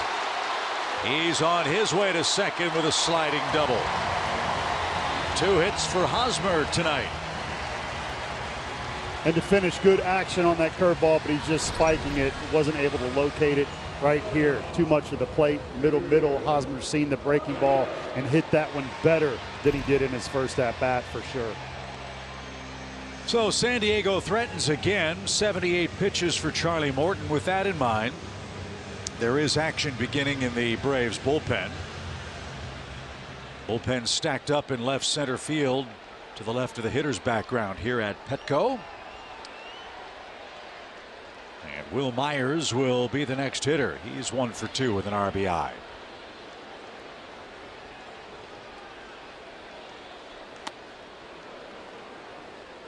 Myers off to a slow start, but he had a little fun on Tuesday. He got to pitch. Love position players pitching. Did you ever get to do that, BJ? No. Any interest? No. I'm glad the manager didn't call my name. They saw you warm up and left, and they're like, he's got no breaking ball. But you know what? I pitched in high school, loved it. Was a dominant pitcher in high school. Wanted to do it in college, but there was no need for it. So. Didn't you play shortstop too? Yeah, drafted as an infielder. Hit to the right side. Oh, slick pickup and a perfect feed to Charlie Morton. That was nicely done. More and more you see Matt Olson, you realize there's not a defensive play that guy can't make. That was nicely done. Myers, though, advances the runner with 1 out. Talking to infielding coach Walt Weiss as well as Ron Washington, and he said that he makes tough plays look really, really easy. On that hop, that was a short hop. That was not an easy play. And that's something that Bob Melvin commented on. This guy continues to work hard at everything that he does, and defense is on the top of that list. And he just continues to get better. Gold Glove first baseman. The infield comes in for the Braves. They do have a shift on for Jurickson Profar. who's tapped out and walked. Can't give them any more. The Padres already lead by 5, and we're in the 5th inning. Give Will Myers a lot of credit, hitting the ball the other way, moving the runner over, playing the game the right way. For Profar, if he hits a fly ball, might get an RBI out of that. We'll see if Morton can stop that. He's up to 82 pitches and missed the inside corner. It's 1-1. Game 2 tomorrow night in the series. Kyle Wright, who was so impressive in his season debut, will pitch for the Braves. And I believe Mackenzie Gore is going to make his big league debut for the Padres. They've waited a long time for that kid to get to the show. And we will have first pitch at 9:40 Eastern Time. Pulled foul. And a ball and 2 strikes. This is such a beautiful park, man, but I never could figure out why would you put the pitchers right on top of each other, the bullpens. I just don't. What happens when the fight breaks out? Well, it just stops right there for those guys. Yeah. Well, look, if you don't do that here, then you don't get the beach in right center. Well, that's true. Right? I mean, what's more important, fight or the beach? Gotta have the beach. That's just one of the cool features of the Padres home park. Same way in Anaheim when I pitched for the Angels. We were down below, opposing team up top, and I moved down on the rubber even through changeups when my foot was positioned behind the pitching rubber. And I always felt like somebody was taking notes because every time I was warming up, there's 3 guys standing above me, right, relaying stuff, and I was like, I don't like that. That shot you just saw from our director Mike Miller, another great feature of this park. Outside the gates, they mimicked spring training. That's all grassy area. Those are general admission tickets. And behind the batter's eye, there's a giant big screen projector television which shows the action on the field. Wow. So you bring your blankets, bring the kids, the dog, frisbees, whatever you want, and still be a part of the action. And Profar takes ball 4. And C.J. Abrams is coming up with runners at the corners. Charlie's just been off a tick tonight. There have been flashes where his stuff's been A+. But I'm sure we'll hear from him on Braves Live after the game as he evaluates his second start here in 2022. Yeah, I think as that pitch count get up, you see the fatigue. He's almost like he's trying to throw that fastball. It's not coming out as fluent as it did early in the ball game. But Bertie, I guess that's something you do have to push through, don't you? Absolutely. Especially here, this is very, very important. Abrams can run a little bit, see if he can get that ground ball. Got to be up the middle. I like the curveball to him. And I would just say, to echo what you're saying, it's not his stuff. He's just been off. It's his location. Mechanics just a little bit, the air a little bit with the spike. Talked about the chill. Just really never settled in. First one to C.J. Abrams is whistled out of play, foul. Abrams out of Atlanta. First big league home run came against the Braves in the 2nd inning. You talk about storybook starts to a career. Off of a great pitcher in Charlie Morton. He's going to never forget that one. Like I forgot Trevor Wilson. My first home run. He'll never forget Charlie Morton. He won't need a cue card though, Brian. Pitch popped up left side. Riley gives chase. Pretty good amount of foul territory, I should say, here at Petco, but not enough for the Braves third baseman there, and it's 0-2. Sean Newcomb was the man throwing in the pen, still continues to warm up. And it is cooling off. That is that marine layer. Much denser air, harder to hit the ball out. But it wasn't tough early. Abrams went the other way, 342 feet or so to straightaway left. And Charlie got him to swing and miss. And Abrams wonders if it would have been a strike. Not sure it would have been. That's the 2nd out.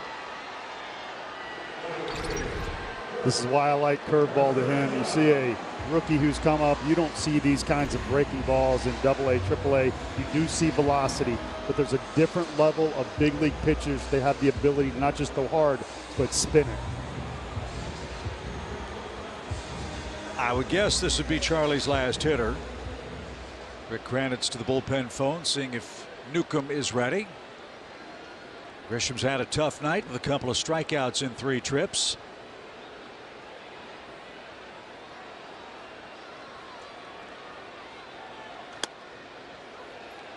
And a generous outside corner. Grisham thought it was away. No balls, 1 strike.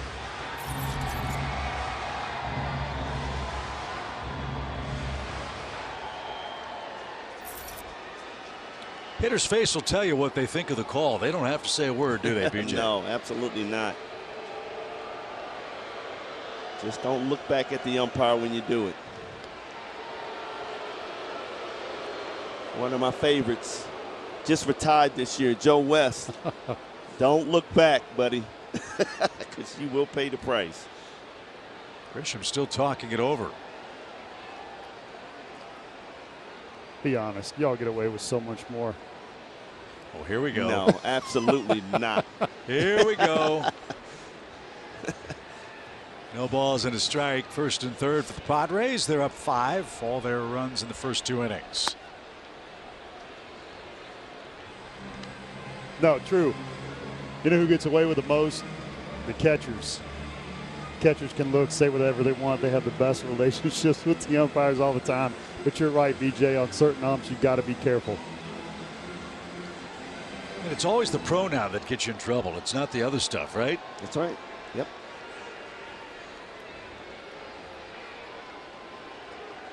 Hosmer at 3rd, Profar at 1st. And Morton now has fallen behind the San Diego leadoff man. 2-1, 93 pitches for Charlie.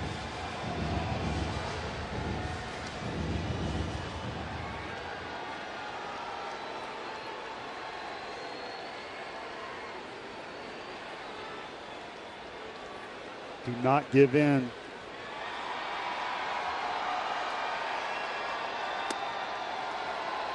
Perfect pitch, evens it up. 2 balls, 2 strikes. Let's see if he can finish with a positive note. Birdie, take care of this guy.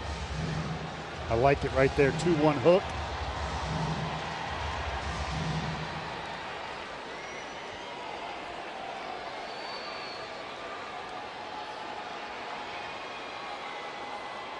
Grisham sporting some fancy canary yellow shoes.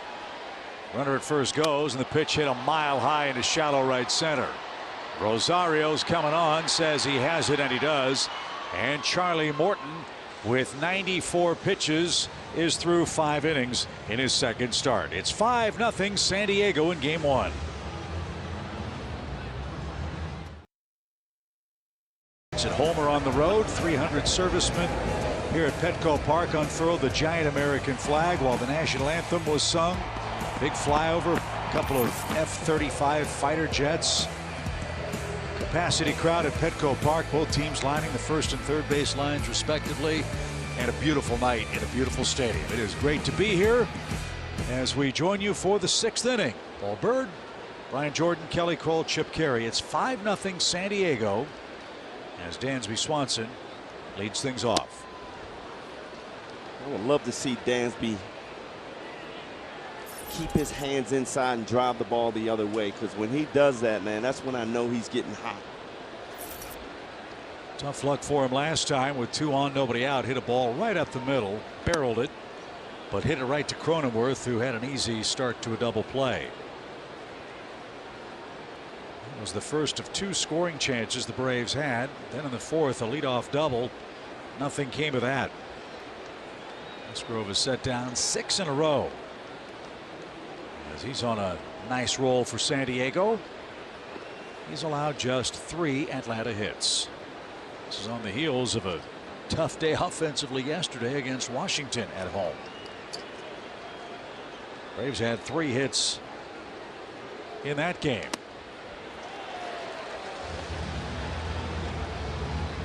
You can even tell he's off. Yeah, he's off. Yeah. His timing's off right now.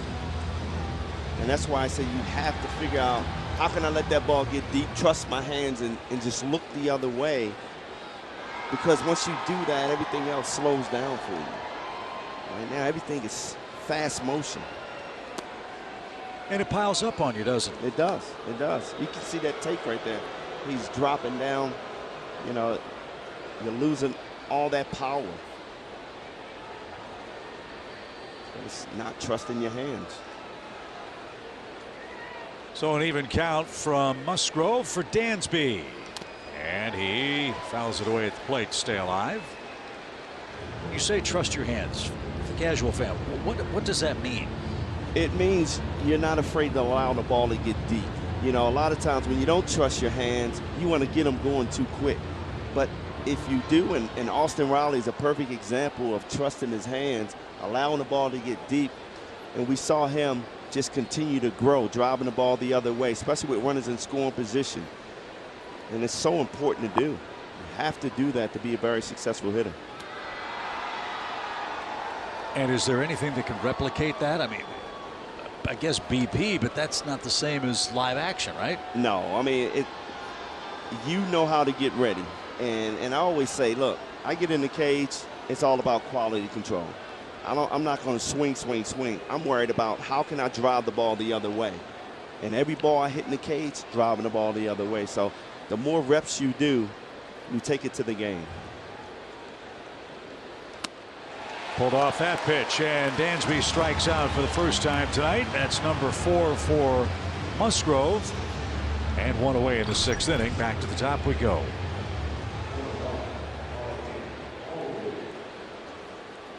Pitch supposed to be in, located away, pulls it a little bit, but Dansby, as we've talking about, timing is off.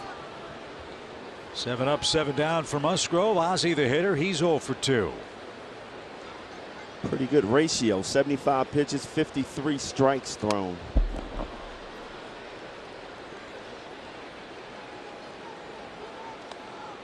Musgrove, Gore, Nick Martinez, and Yu Darvish will be the opponents for the Braves in this 4-game series.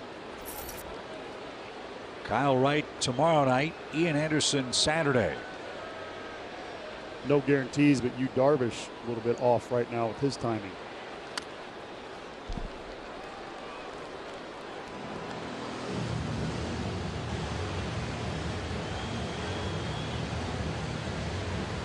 Musgrove's had his A+ game tonight. Nothing for the Braves hitters to eliminate. Fastball's been good. Slider's been good. Changeup's been good. The results have been good. A 3-hit shutout. With one away in the Atlanta 6th.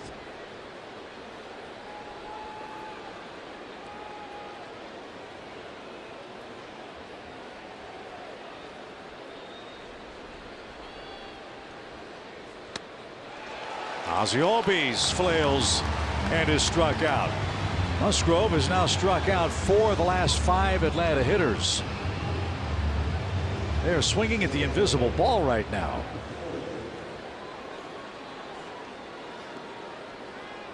And here's Olsen, who doubled in the 4th inning.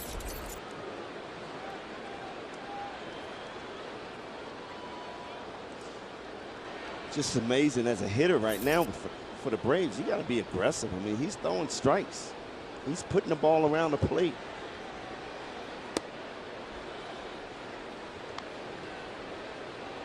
He's the epitome of a guy that has multiple pitches, that is using all of his pitches.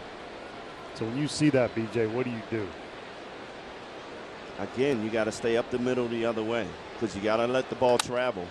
That one is poked into right field over the glove of Cronenworth. And Matt Olson back at it again. On base for the 19th time in the first 8 games for the Braves, and a 2-hit night for the Atlanta first baseman. Stand on the pitch here. A changeup. Didn't hit it hard, but he kept that head down, kept the shoulder in, and just out of the reach of Cronenworth. This guy's an athlete out there. Sweet swing. Yeah. Cronenworth is an athlete. Well, Riley can make a game of it if he could hit one toward the Western Metal Supply building. It's 5-0. And he tried to. Strike one.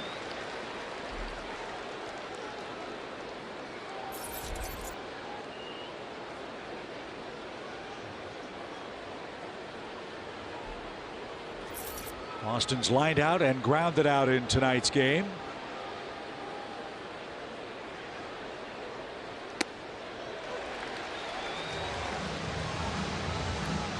And I know it's in the early moments of this season. I can't think of anybody whose breaking stuff's been better than Musgrove's. No, not at all. I mean, he's hitting spots too. After throwing that first fastball in on the hands, comes back with that slider down and in.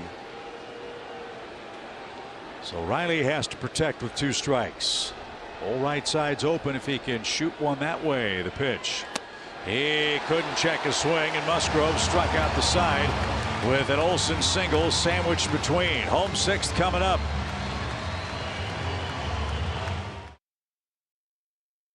Sixth, it's time for an Xfinity game break. Let's go down to Tampa Bay. Christian Pache playing for the Oakland A's, and a couple of oopsies in the Tampa Bay outfield. Not one, not two, and look at Pache go. Kiermaier drops the ball in center. Pache on his horse. A little league inside the park home run. Good for him, man. Christian Pache getting it done for Oakland. Wow, that was a hot potato out there he hit. Everybody was kicking that ball around. And look, as hard as it was for Alex to trade Christian Pache, Shea Langoliers, and others to get Matt Olson, hope those guys have great careers in the major leagues with the Athletics. We'll see Oakland a little later on this summer. Sean Newcomb now on after Charlie Morton gutted his way through 5 innings of 9-hit ball. Mid-90 pitch count for Morton. And Newcomb will face the 2, 3, 4 hitters in the San Diego 6th. Give a lot of credit to Morton, giving up 5 runs in the first 2 innings, but grinding it out to save the bullpen. Absolutely. Newcomb making his 2nd appearance of the season. Went 2 2/3 innings against Cincinnati on April 10th. Couple of hits and a run, including a home run.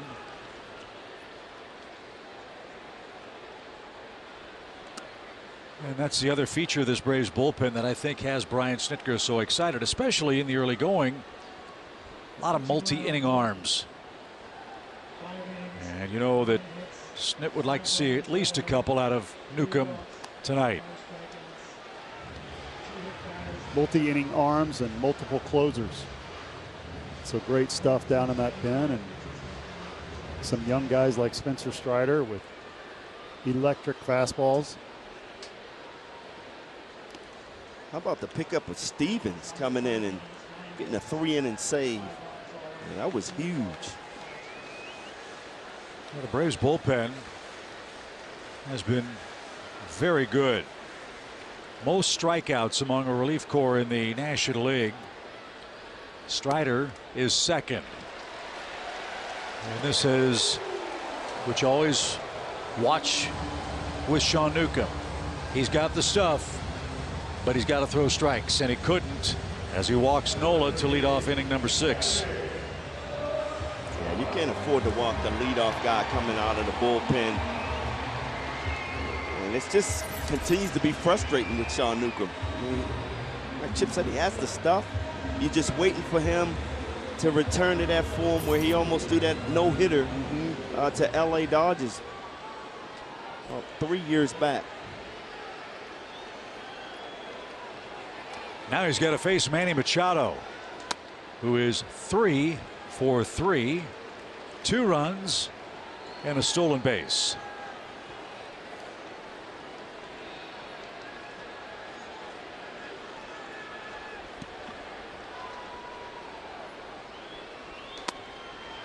And see, that's it with Sean right there. His 2 primary pitches are a curve, low percentage strike pitch, and a high fastball, which if they take it, it has to be perfect. You can't miss middle. That's tough. I'd love to see him throw more cutters and sliders and make his other pitches more effective.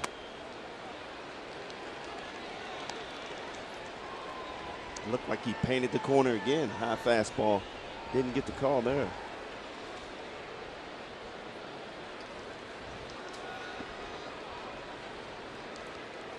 Don't want to fall behind Manny Machado. And that's why he's 4 for 4.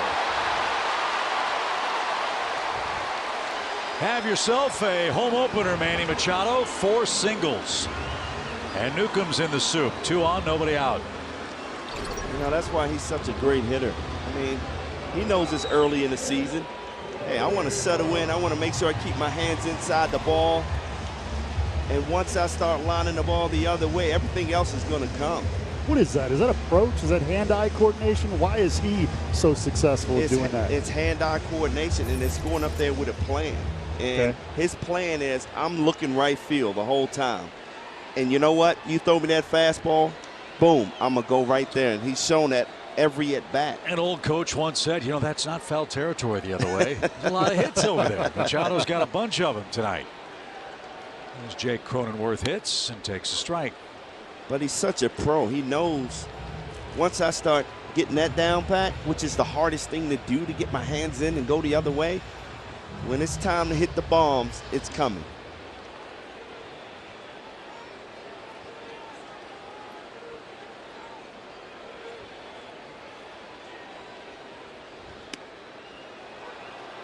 You can see why the Padres feel so good about their potential in the National League West.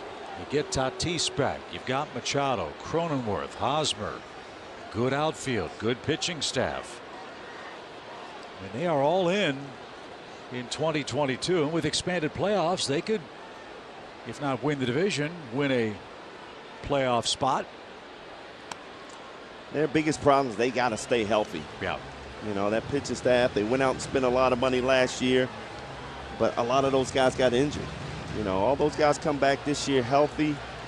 You get Tatis Jr. back in 2-3 months. Well, that's the killer. 2-3 months, motorcycle accident, breaks the wrist, has to have it fixed. And he's been injured before. Shoulder problems, back problems. And they've invested a ton of money in him as Cronenworth gets painted by Newcomb. That was a good sequence. 2 on, 1 out.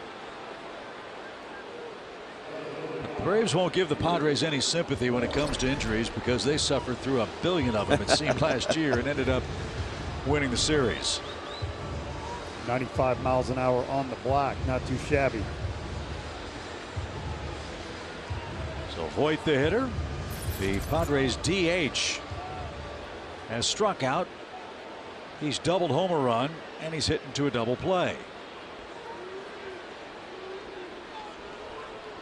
He's the perfect double play victim. Runners go. Newcomb never paid attention to the runner at second. And Nola, the catcher, got a running start. The catcher steals third. And Machado, the trail runner, took off too. It's just reading the game, being aggressive, and then getting out of the double play for Voit.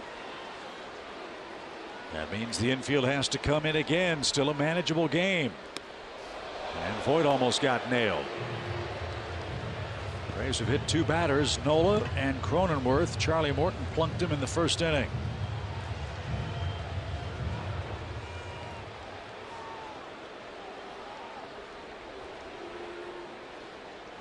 First time in Manny Machado's great career, he's had 4 singles or more in a game and a stolen base. He's got 2 of those tonight.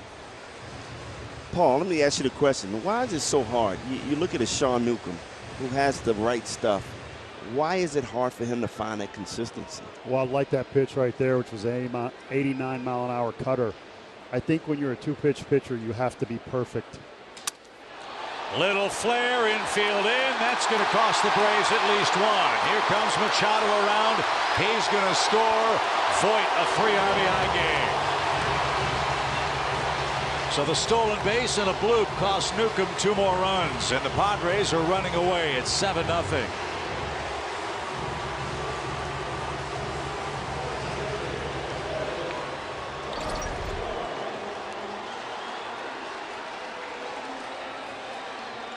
Well, you know you're going on the road playing against a tough San Diego team. Man, Voit, fastball hitter, got jammed there, but he's so strong, able to power that ball to right field for a 2-run single. Continues not hit hard once again. They're hitting them where we ain't. 11 hits. Rick Kranitz to the bullpen phone. Last thing they want to do is use a second reliever in the 6th inning. They were counting on Newcomb, I'm sure, to get at least 1 and maybe 2. He may not get out of this frame. They're hitting rockets everywhere. Hosmer, a 3-hit game. Voigt's going to stop at second base. 3 hits, a walk, a double steal, and 2 runs are in. It's a great job by Hosmer. Man, fastball away, just kept the head down, shoulder in. Yeah, middle of the plate, lefty for a guy that throws mid-90s, too comfortable. Would love to see Nuke pitch in more, use other pitches more. For him to be more successful at this level, that's what has to happen, in my opinion. Sean's out of options. So if you look at the business side of the game, he's here because the Braves don't want to lose him. They think enough of his talent, and they've seen flashes of it over the last 3, 4, 5 years. Just has not been consistent.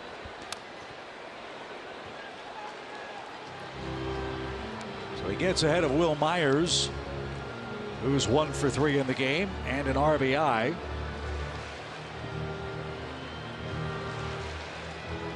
San Diego with 7 runs on 12 hits. Machado has 4 hits himself. The Braves team has 4 hits in game 1.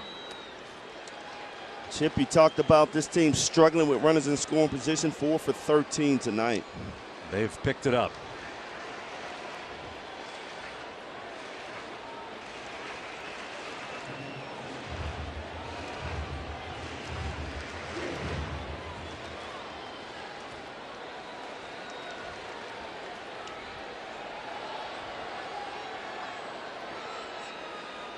Two on, 1 out.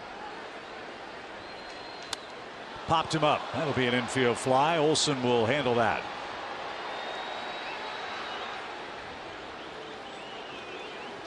So Myers automatically out. That's the penalty for the infield fly. The batted ball was fair. Voit and Hosmer hold, 2 outs, and Jurickson Profar is the batter.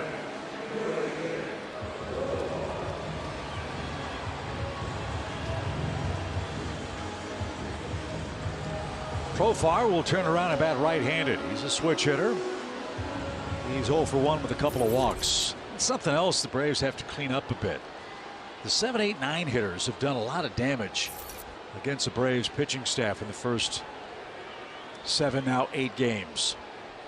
Tonight, 3 RBIs, make it 4 RBIs as this one's popped up. Olsen, long run, foul ground, and bobbles and hangs on. Over the shoulder grab by Matt Olsen. A wry smile as that one almost popped away from him. Good running catch and good hands award for Matt Olsen. Padres score 2 more. The game, and we're taking a look at Bryce Elder's impressive numbers from his major league debut on Tuesday evening. And Brian Snitker announced this afternoon that Bryce Elder will actually get the start on Sunday evening here in San Diego. And they're going to give Huascar Ynoa a couple extra days of rest. Of course, Bryce Elder, that'll be regular rest for him. I'm sorry, I got a really excited fan here behind me, guys. He's just pumped about what his Padres are doing, but let me get through this. So Bryce Elder going to get the start on Sunday evening. Of course, he's pitched in more innings at spring training than the other Braves pitchers with that minor league camp, of course. And then watching him down here, I've been really impressed watching him with Ian Anderson. He's been watching Charlie Morton, talking a lot to Sal Fasano even, and Cranny as well. And so I think they're excited to see him get back out on the mound here the second time. I know I am, and I'm really excited to wrap up this hit and send it up to you. You are our concentration champion. Way to go, Kelly. That was phenomenal. You should go get some fish tacos to celebrate that noteworthy hit. And I like what Kelly said, and I think it's interesting to repeat it. As Ozuna skies one into left center field, Grisham is positioned, makes a play. Kelly said Elder had more innings than anybody else in camp. I think it's safe to say that showed in his big league debut, Paul. But what I love, yeah, and you're right. He came up and he wasn't intimidated. He didn't try to do anything different. He didn't walk anybody. He went right after the hitters. And it was excellent to see out of a young player. BJ, you don't often see that when you get a big league debut. No, I mean, the thing that I loved about him is he was spotting his pitches, and he wasn't afraid. Didn't matter who was hitting. All he concentrated on, working his game plan, hitting his spots, finding the holes of the opposition, which he did all game long. But you can see in the end, though, he was kind of getting a little fatigued, gave up a couple of home runs, but what an excellent start to his young career. And not just physical fatigue, the emotional fatigue, the mental fatigue. Champions Week, World Championship team, big league debut, short notice, all that, yet he came out and had all 4 pitches working. Yeah. Fun to watch. And so he will get his second big league start on national TV. It's the Sunday night game against Yu Darvish here in San Diego. Welcome to the show. Go get him, kid. You thought your first game was tough. Little chopper. And a perfect throw from C.J. Abrams. D'Arnaud's retired. He's 0 for 3. And 2 are out. Hope you'll stick around for the stretch. It's presented by Synovus. As Joe Musgrove rolling merrily along, 89 pitches. And he's going to get a big ovation from his home crowd. A 4-hit shutout. Almost 90 pitches.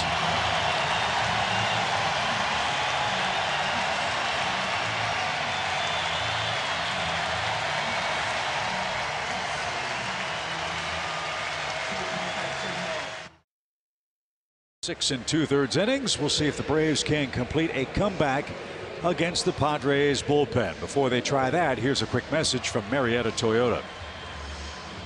In Marietta, businesses come and go, and some remain and grow. Visit us at MariettaToyota.com to learn why it's always better in Marietta.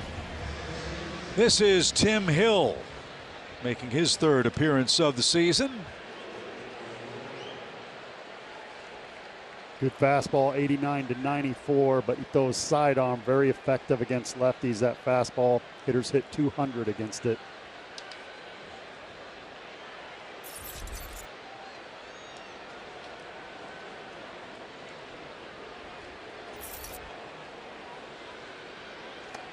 That's a fun angle to hit from if you're left-handed, huh? Go get him, Eddie. He's 0 for 2. Musgrove tonight started 6 and 2/3 innings, 4 hits, no runs, no walks, 6 strikeouts. I really hated hitting against those submarine pitchers. It's like Chris Sale. Yeah. To tease Peter Moreland, I would hate to face him from down under. I just didn't like those guys. I just couldn't pick it up for some reason. You don't like Peter Moreland? That's what you're saying? No. Oh, okay. Those submarine pitchers like Peter Moreland. 1 ball, 2 strikes from Tim Hill. And a shot toward left. That ball carrying, Profar back, pedals it on the warning track, hauls it in. 3 up, 3 down in the 11th. Atlanta 7th. It's 7-0 San Diego. Let's send you back to Atlanta for the stretch after we enjoy God Bless America here in San Diego. What a great baseball night, great baseball facility, and every day it's a treat to see the military presence here. Saw the members of the U.S. Navy holding the American flag before the game. Another member of the military is here to sing God Bless America before a capacity crowd. Corporal Megan Browning of the United States Marine Corps will do the honors. God bless America, land that I love. Stand beside her and guide her through the night with the light from above. From the mountains to the prairies to the oceans, white with fur.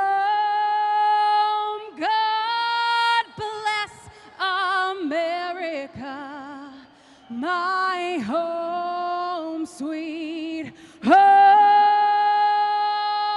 God bless America, my home sweet home. Thank you, Corporal Browning. Corporal Browning, we salute you. God bless America indeed on a beautiful night in San Diego. Now we send it to Atlanta for the stretch. 2 hitters, and second man out of the bullpen, BJ, is Will Smith. A little surprised by that. That's why I got to ask you, Paul. Yeah. Why do we see Will Smith 7-0 San Diego? You just want to see somebody get in and get the work in. It's early in the season. You want to keep the blood flowing. You don't want a guy sitting for too long. So when you have multiple closers, this gives you an opportunity to ease somebody in. Here's the danger. You use the adrenaline of setting up and closing. Now you come in a game and you're down 7. Have to be careful. Have to keep focus. C.J. Abrams will lead off a home run, his first at bat. And he had him off stride. Perfect pitch. And that'll be handled by Matt Olson in foul ground, 1 out. Your point well taken, Paul, about Will Smith. It's been a while since he's worked. His last appearance was April the 9th when he saved the game against the Cincinnati Reds. So 5 days, that's about as long as a relief pitcher wants to go, right, between appearances? Absolutely. If you wait longer, you just risk, your arm is accustomed to routine. It wants to pitch every other day. It wants to, your breaking ball sharper when you do that. So it's important that you stay tuned up.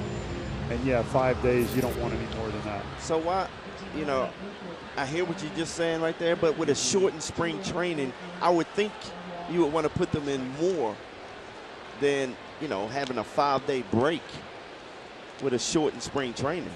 Also a good point. And, you're going to let Will tell you too, how you feeling. You need one tonight depending on the situation. But, it's just like a hitter. You don't want to sit on the bench. It's harder when you come off the bench as a pinch hitter. You want to see at-bats, see pitchers on a regular basis. Well, as I said, this was the scene of Will's finest moment in the regular season, I thought, as a bang-bang play takes care of Grisham. Slow roller, and Dansby flipped it across to first, and for the moment, Grisham's retired. Let's see if the Padres challenge this. Grisham 0 for 4, looking for hits any way he can get them. Well, that was a super bang-bang. Yeah, I think that's a great decision by Bob Melvin right there. Looks like they got him. Yep. Again, it was September 25th. Braves were a game and a half in front of the Phillies in an extra inning game. Will Smith came on, bases loaded, nobody out, and struck out the heart of their order to preserve a 10-8 win. I don't know about you, my blood pressure was through the roof, and it was one of the most exciting saves in recent memory for the Braves, I thought. I thought we all had high blood pressure that night. But, man, that was an unbelievable night to watch Will get out of that situation. So happy memories for Smith on this big league mound, Bertie. Yeah, I feel like he turned it around. Specifically, he kind of fell in love with his slider a little bit, which was a great pitch, but he started to use his fastball more, started attacking. That turned for me his season around. He carried it through the playoffs and was better than anybody out of the pen. Austin Nola has had a nice night. He scored a couple of runs. He's walked. He's been hit by a pitch. And oh, by the way, the catcher stole a base. Sean Newcomb followed Charlie Morton, gave up 2 runs on 3 hits in his inning of relief. So Smith the 7th, 1 more for the 8th, and barring a comeback, that'll be it for Atlanta on the pitching line tonight. 2 balls, 2 strikes. Craig Stammen getting ready in the San Diego pen. He'll pitch inning number 8. Paul, this is an interesting question. If he gets him out right here, he's only thrown 8 pitches. He's been off 5 days. No, that's enough. You're good. Come on, Paul. No, that's all you need. Driven right center. Well hit, but not well enough. And Rosario dropped it. Rosario drops the ball. Nola around second. He's on his way to third. The second error on Rosario tonight. A routine fly ball, and he whiffed on it. A three-base error.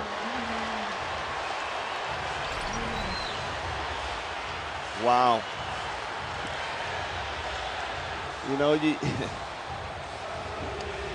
his eyes are on the ball, and I think he put the glove in front of his eyes at the time. Watch his glove.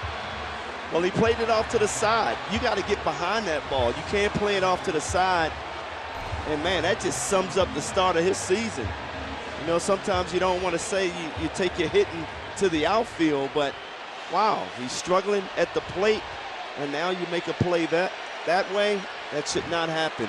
Well, Manny Machado, 4 singles. He's trying for a 5-for-5 night.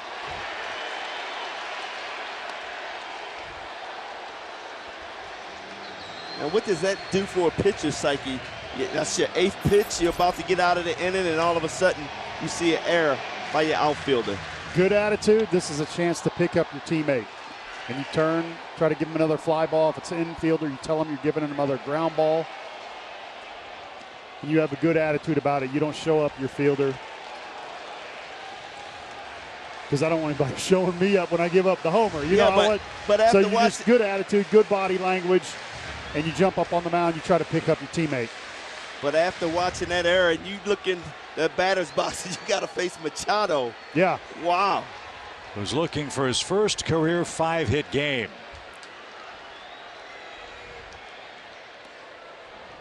And if I'm going to have a good attitude and I'm on a mound and the guy's 4 for 4, what I'm going to tell myself is law of averages says he's going to get out. 2 balls and a strike for Manny Machado. Braves have a shift on for him. Olsen, the lone defender, right side. Machado's shown he can hit the ball the other way tonight.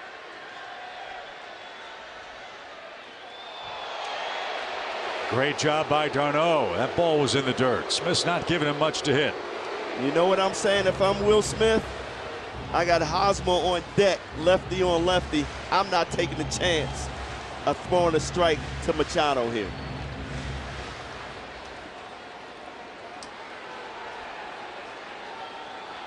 I mean, Cronenworth. I mean, not Hosmer. Jake. 3-1 pitch at the knees. So the pitch of decision coming up. There's that Smith fastball.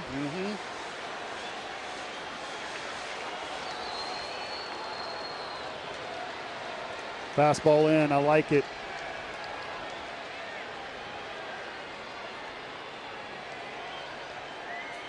Swing and a drive. Deep left field. Wow. What a night for Machado.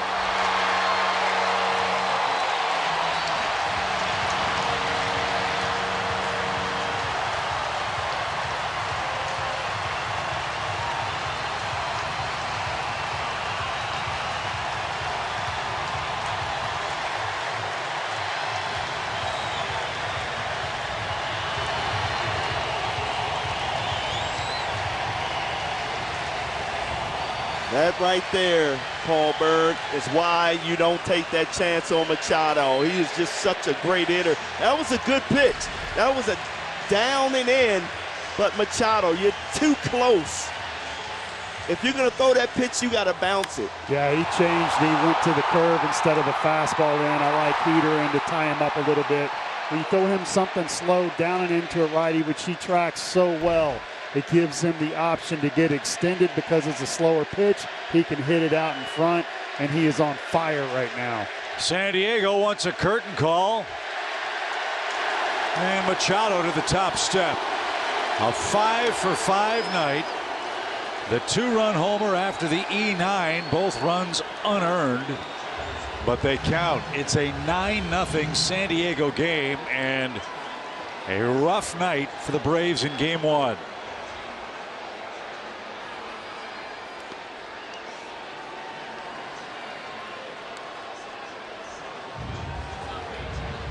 The Padres with 13 hits. Machado has more hits than the Braves team. in game one. You said pregame we got to figure him out to be successful. That did not happen tonight. Yeah, that is his 8th home run in his last 28 at-bats against the Braves. Cronenworth will fly to center, and that will end the San Diego 7th. Rough night for Atlanta. They're down 9.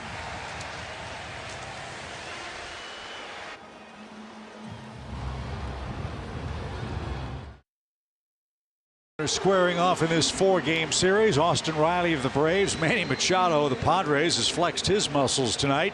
A look inside the numbers, fellas. Our ultra strong stats brought to you by Charmin. Look, Manny Machado's been doing it for a long time, but Austin Riley up and rising is going to me, be at that point when he gets to that part of his career. But wow, Manny is just showing us why he's an all-star and a first-team Major League All-Star. Also, two great defenders. Austin Riley has really improved in that area. Machado's always been strong at third base. These are two guys who are excellent at the hot corner.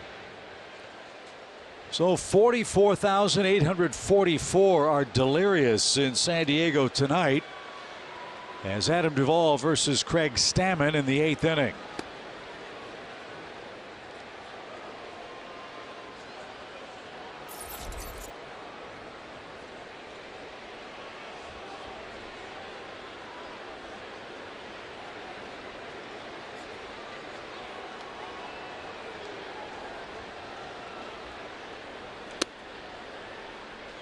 That's taken low by Adam. Brave center fielder is 1 for 2 tonight. What a home opener for San Diego. Wow. Tyler Thornburg getting ready for the Braves. We'll follow Will Smith, who had a tune-up inning and bad luck. 2 runs that should not have scored, but the error in right. And then the long Machado homer to left. One of 2 homers San Diego has hit tonight.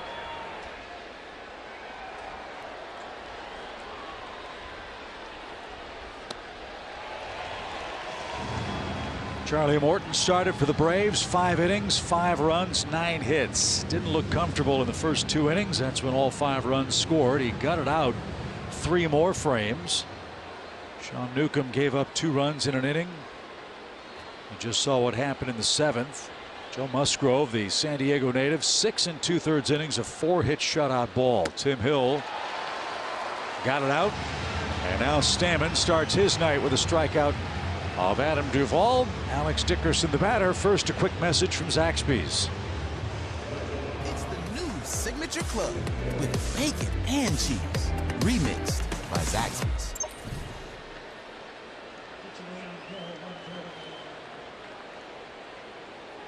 Braves fans ought to know an awful lot about Craig Stammen. Remember, he was with the Washington Nationals from 2009 through 2015. Then he came to San Diego.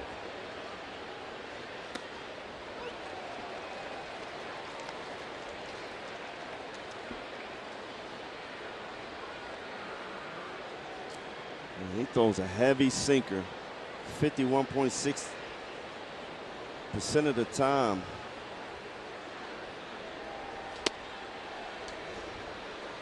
Stays at the bottom of the zone. Good changeup as well. I don't really care what's going to change in the game, analytics, this or that. A good sinker that gets the ball on the ground will always play no matter what happens in the game. Yeah, in this era of launch angle and the like, yeah, I've never seen a ground ball go over the fence, ever. Great point. I think that's what Kyle Wright has learned. He was telling Kelly today about, hey, I learned what I did so well in college, which was sinker and curve. He changed to a high fastball slider guy, and he found out that what he did 5 years ago was good enough. Yeah, Snit made an excellent point talking with him about that. And we'll see this tomorrow night. We'll expand on it. We're in such a rush to get these players to the major leagues. We forget guys like Tom Glavine had 340 innings or so in the minor leagues before they got to the major leagues. And now Kyle's been up and down a couple of times. But maybe the best thing that happened to Kyle Wright last year was pitching those 130, 140 innings at AAA.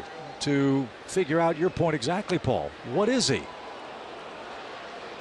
Well, why would I not throw my two best pitches, my curve and my sinker? And I'm not saying you don't elevate the ball and throw the high fastball, you don't throw the slider. I'm just saying don't ditch your two best pitches. Rely more heavily on those and then mix in the others. No need to change. That's the difference in Kyle Wright, and it came Fed Express last year at the right time. On the ground to Hosmer. Stammen got a perfect feed, and that's the second out of the inning. Kyle Wright will get the ball tomorrow night for the Braves. First pitch at 9:40. We hope you join us at 9 Eastern on Bally Sports Southeast for the second game of this 4-game set. Mackenzie Gore will make his major league debut, second big league debut, by a starting pitcher against the Braves. And as always, it'll be the Friday Night Showdown presented by Kaiser Permanente. Hope you'll join Paul, BJ, Kelly, and me for game 2 of the series. Dansby Swanson, the last hope for the Braves in the 8th. He's 0 for 2.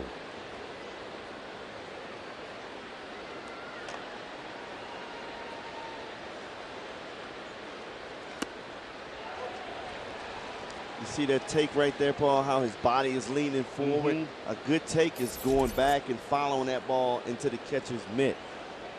So that tells you that he's jumping a little quick.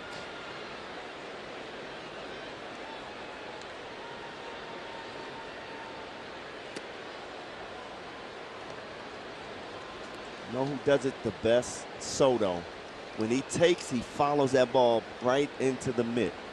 And that keeps him back, allows the ball to get deep, and he's just so confident. Yeah, there's some who say that Juan Soto's a modern-day Ted Williams, who hailed from this area in San Diego. Best eyes in the game, best plate discipline in the game. 2 balls and a strike.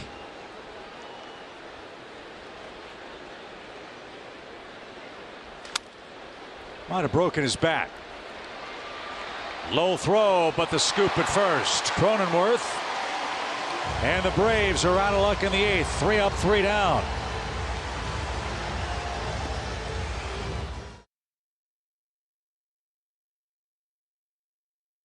Brought to you by Landmark Dodge Chrysler Jeep Ram and by the All South Highway Safety Team. Always wear your seatbelt. We're not going to talk about the score. We're going to talk about a beautiful baseball night in San Diego and our All-State Mayhem moment of the game. Charlie Morton started, was seeking a milestone this evening, and he got it. Will Myers struck out. That was number 1,500 in Charlie's big league career. Congratulations to Charlie Morton. As a pitcher who's pitched into the late 30s, it's not easy. You got to be healthy. You got to have good stuff.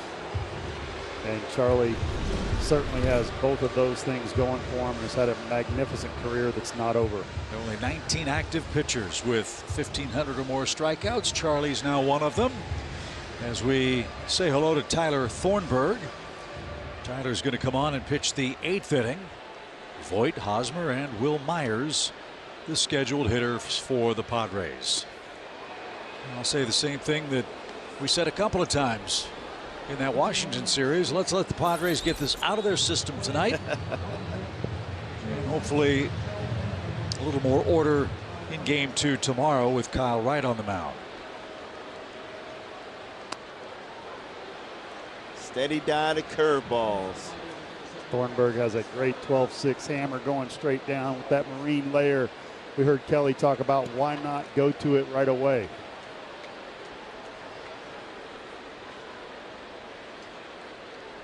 Tyler rehabbed from Tommy John surgery last year. He's been a big leaguer with the Brewers, the Red Sox, and the Reds. Another guy that could close in an emergency, I guess. He's got 13 big league saves. As you see so often, when guys birdie come back from that Tommy John, the velocity kicks up. He's throwing hard, 94 miles an hour. Absolutely. Sharp breaking stuff as well. He looks very healthy and he looks free and easy, like he's not holding back. Speaking of Tommy John surgery, if you missed the news, Luke Jackson had his Tommy John the other day. We were told it was very successful. He had the surgery in Arlington or Dallas, Texas. So Luke, if you're watching the game tonight, miss you and wish you a speedy recovery. Ozzie in the shift, and a ground ball dropped by Olsen at first. E3. This is not going to go down as one of the stellar performances from the Braves in just about any facet of the game. It's been a rough night. That's very, very unusual right there. They're going to charge the error to Albies for the low throw. Wow. Well, it's short hop, but Matt should have had that ball. And he'll be the first to tell you that. He'll tell you that. Yep. Matt Olsen grading out not just one of the best defensively first at fielding a ball, but picks as well. Here's Hosmer. The Braves have committed 3 errors. When you have nearly as many errors as hits, it's not your night.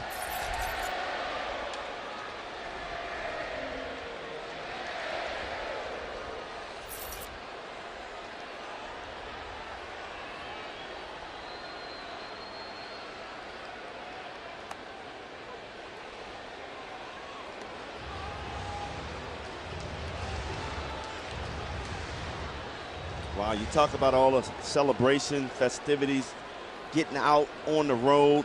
You're more relaxed, and then you perform like this in the first game. It's kind of mind-boggling. Gapper. Duvall slides. He kicks the ball. Hosmer will stand at second. 2 runners in scoring position. Nobody out. Hosmer has a 4-hit night. Score that a double all the way. Duvall had a long way to run. Yeah, I mean, he got there to cut the ball off, but this ball is going to be a double anyway. Hosmer running out of the box hard.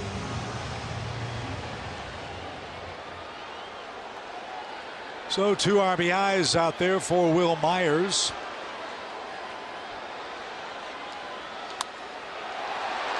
He's going to get one of them. It's 10-0. Wow.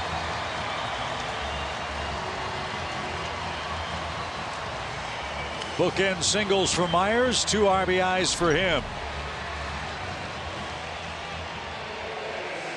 Not a bad pitch in. It's just one of those nights, BJ. Heads are falling off. Yeah, it's one of those nights where, as a San Diego hitter, you got to be aggressive.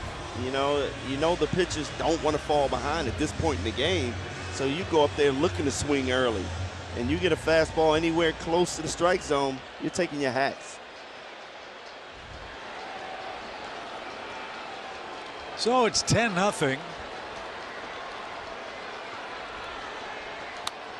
Back our way. Again, first pitch swinging.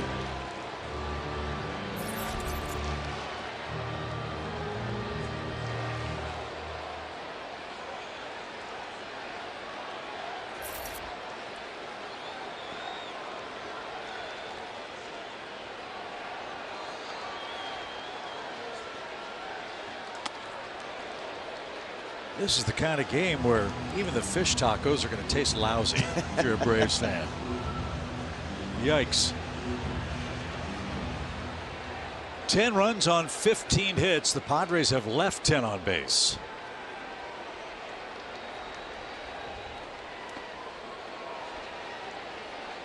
Between Hosmer and Machado, 9 hits out of those 15.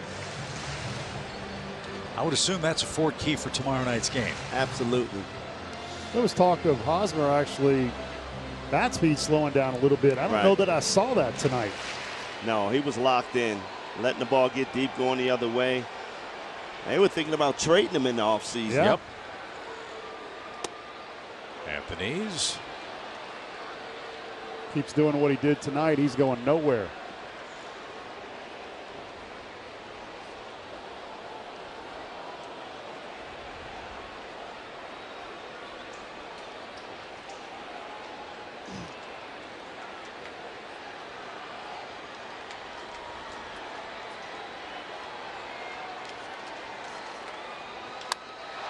Lifted toward left center. That'll be deep enough to score another run. Profar puts it in play.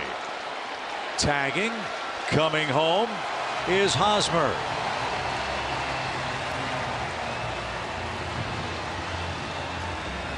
Sack fly, first RBI for Profar. And let's take a look at our StatCast feature powered by Google Cloud with C.J. Abrams coming up. The Atlanta native hit his first major league home run. It's a great job staying on it. He almost guessed right there and swing hard. Not a cheapie either. No, it's not a cheapie. 360. Everybody in Roswell, Georgia is proud.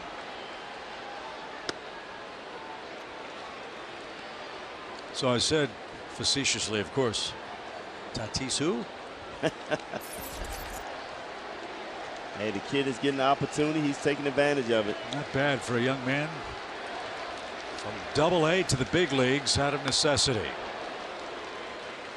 And the experience he gets now, BJ, as you know, as a hitter, you file that away in the book. Yeah, right now you're looking at his defense. You know, if you're San Diego, you got some power all around this lineup. You need somebody in the middle of the field that's going to make some plays, and he can do that. And like you said, experience, seeing more pitches, it's just going to help him in the long run. Love seeing young players come to the major leagues, and you wonder, where is he going to be in 15 years? Will he be a superstar like Ronald Acuna Jr.? Might be. #1 pick. He's going to pop out to the Braves shortstop Dansby Swanson for the second out. And to the top of the order we go in Trent Grisham. But first, a quick message from Delta.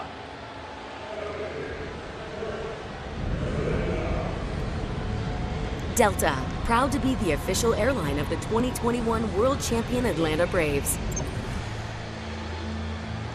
Well, in a game like this, somebody has to make the outs, right? Grisham 0 for 5. Almost legged down an infield hit last time up.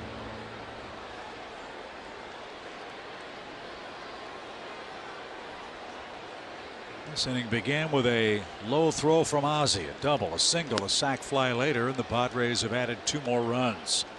They led 5-0 after 2, 7-0 after 6, 9-0 after 7, and 2 more runs here in the 8th.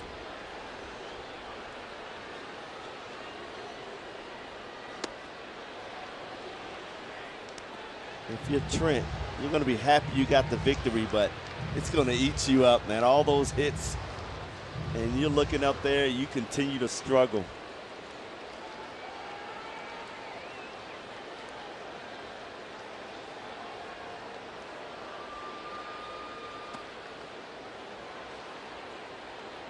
It's one of those nights you got to put on a fake smile. Happy that I won, but man. That's actually a really good point. Oh, yeah. You find out who the selfish players are. Winning by 10.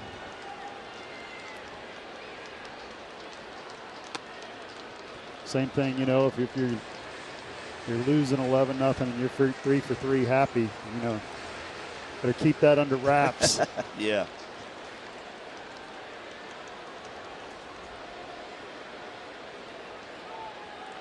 Mr. Grisham might be swinging out of his shoes if he gets something close, but he won't. Thornburg's inning continues, a 2-out walk, and Austin Nola the hitter. Nola has been productive tonight, scored 3 runs without benefit of a hit. He hit the fly ball to right that Rosario dropped, and that preceded Machado's home run for a 5-for-5 game.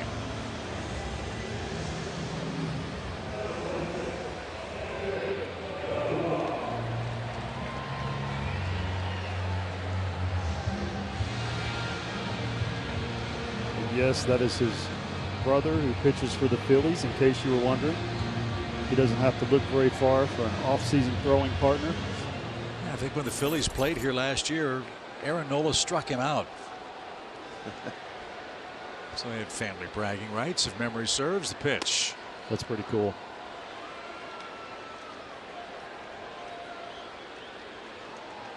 That's not cool when you got a younger brother trying to make it and you strike him out. Older brother always has to tell the younger one who's boss, right? That's right. That's low, even count. We don't want to see Manny Machado again tonight. Well, that has to be in the back of the mind of Thornburg right here. Look over in that batter's box and man.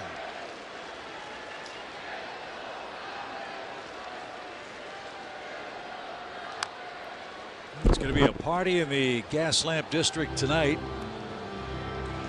This ballpark has certainly rejuvenated downtown San Diego. Cannot believe all the construction, the new hotels, condos, restaurants in the 2 years we've been absent from coming.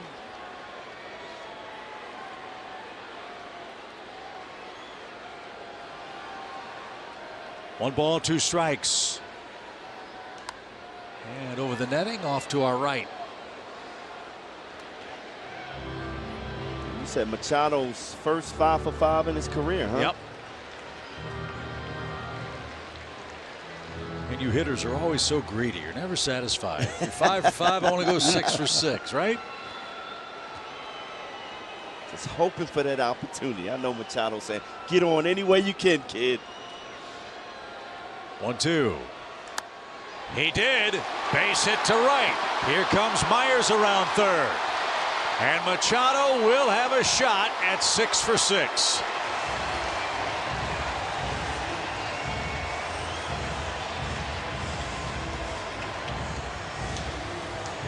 Rough inning for Thornburg.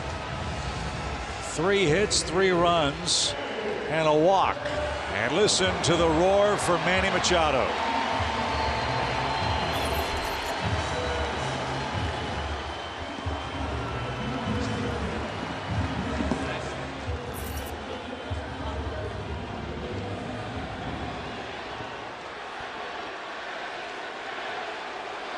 Four singles and a homer.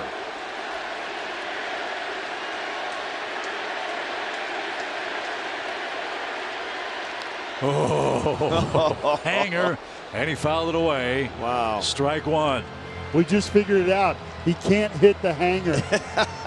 Like throw him another one. Like Vladimir Guerrero, throw it down the middle. He can't hit that one, right?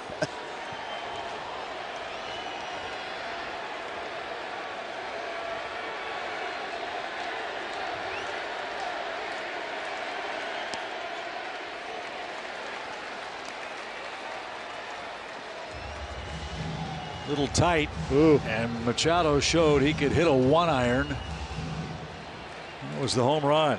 Last Padre to go 6 for 6, Adrian Gonzalez in 2009. Well, he was a good hitter.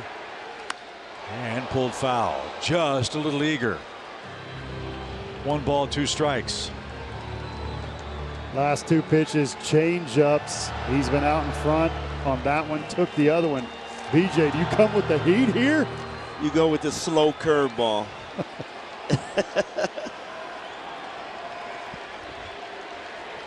All right. I hope he throws a high fastball. He just showed change up, slowed his bat. Step on the gas.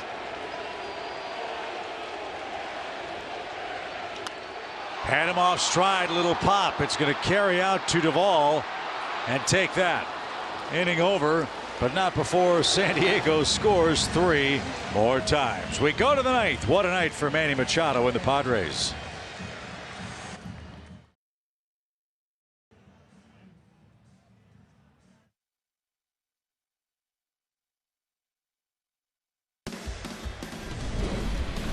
Well, a special day all around Major League Baseball tomorrow. It'll be the 75th anniversary of Jackie Robinson breaking baseball's color barrier with the Brooklyn Dodgers. And the Braves will celebrate Jackie Robinson at home next Friday, April 22nd. The first 15,000 fans get the Jackie Robinson Barrier Breaker figurine giveaway presented by Delta. Get your tickets at Braves.com. Everybody will be wearing number 42. And hopefully those will be magic numbers for the Braves, who are down to their last 3 outs here in Game 1 tonight. This is Pedro Avila, his 3rd game.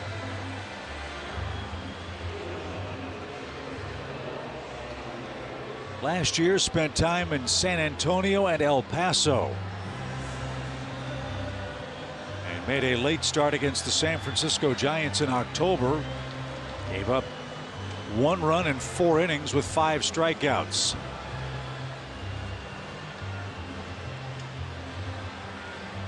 He was recalled from El Paso today. They had to put Blake Snell on the injured list with an adductor strain. It's thought that Mackenzie Gore will make his big league debut in Game 2 tomorrow night. We will let you know when we join you for Game 2 tomorrow night. Top of the order for the Braves in the 9th, Albies, Olsen, and Riley. Swing and a drive. That's hammered to deep right. Ozzie jumped all over that baby, and the Braves spoiled the shutout.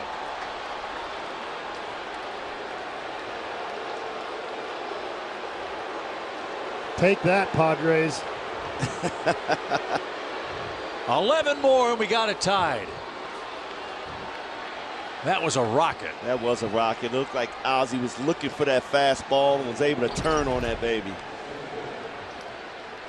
Fastball right out over the middle of the plate. Did not miss that at all. Stayed back perfectly. Good looking swing. Yep.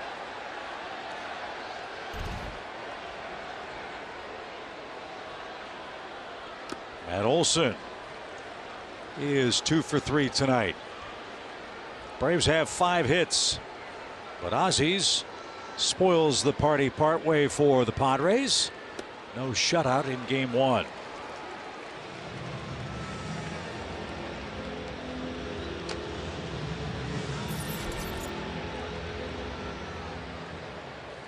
Braves did not have many scoring chances in this game. They had 1 in the 3rd, 1 in the 4th. As Olson, awkward swing, is down on 3 pitches. That swing kind of sums up the night. Just everything a little out of sync for Atlanta in all facets of the game. And that's the first time I've seen Matt Olson this year swing like that. Looked like he just got totally fooled and just couldn't stop his swing. 3 changeups in a row. Unusual.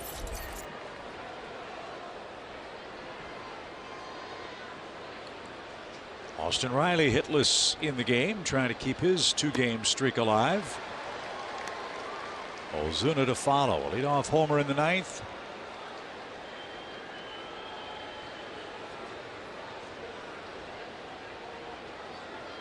Here's the lone Braves run. Braves have scored 2 runs in their last 18 innings.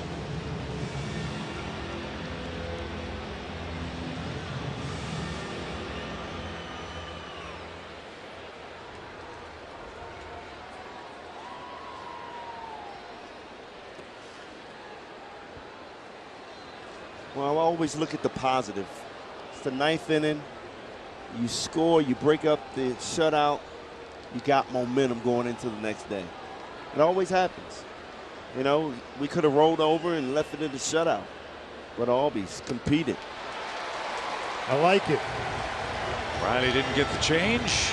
DJ with some positivity That's for right. tomorrow. Something else. Since 2019, we're told the Braves are 8-8 games following action where they give up 11 or more runs. So, incredible stat, by the way. Who knows how long it took to research that? Phenomenal. Last chance, it's Marcell Ozuna, who's 0 for 3. And no swing.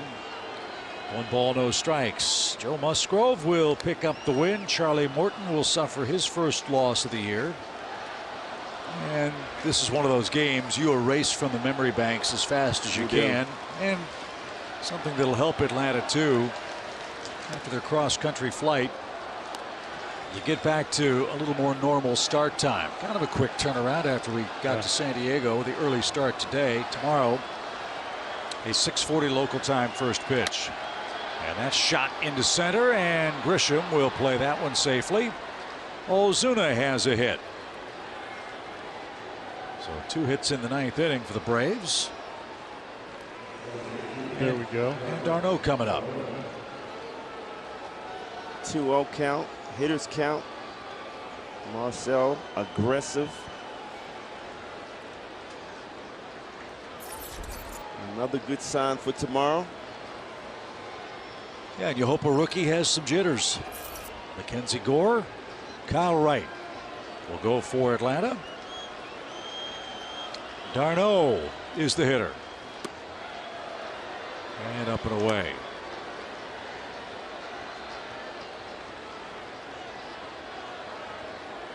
Braves' long winning streak in this ballpark, barring a miracle, will come to an end. They've won 6 in a row here at Petco Park. And Ozuna will move up on a wild pitch.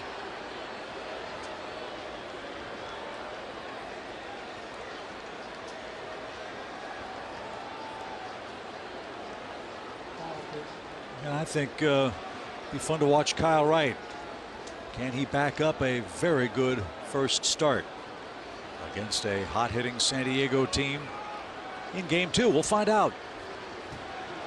2-0 count. Ooh, that handcuffed Nola. Might have been a cross-up. It was, and Nola's checking the numbers. Yeah, he was lucky to catch that. Look how he received this pitch.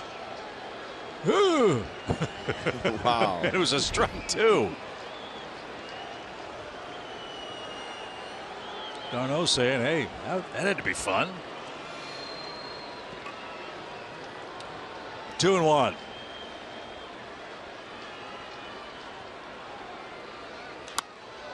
In the air to right, and that's going to take care of it. Myers puts it away.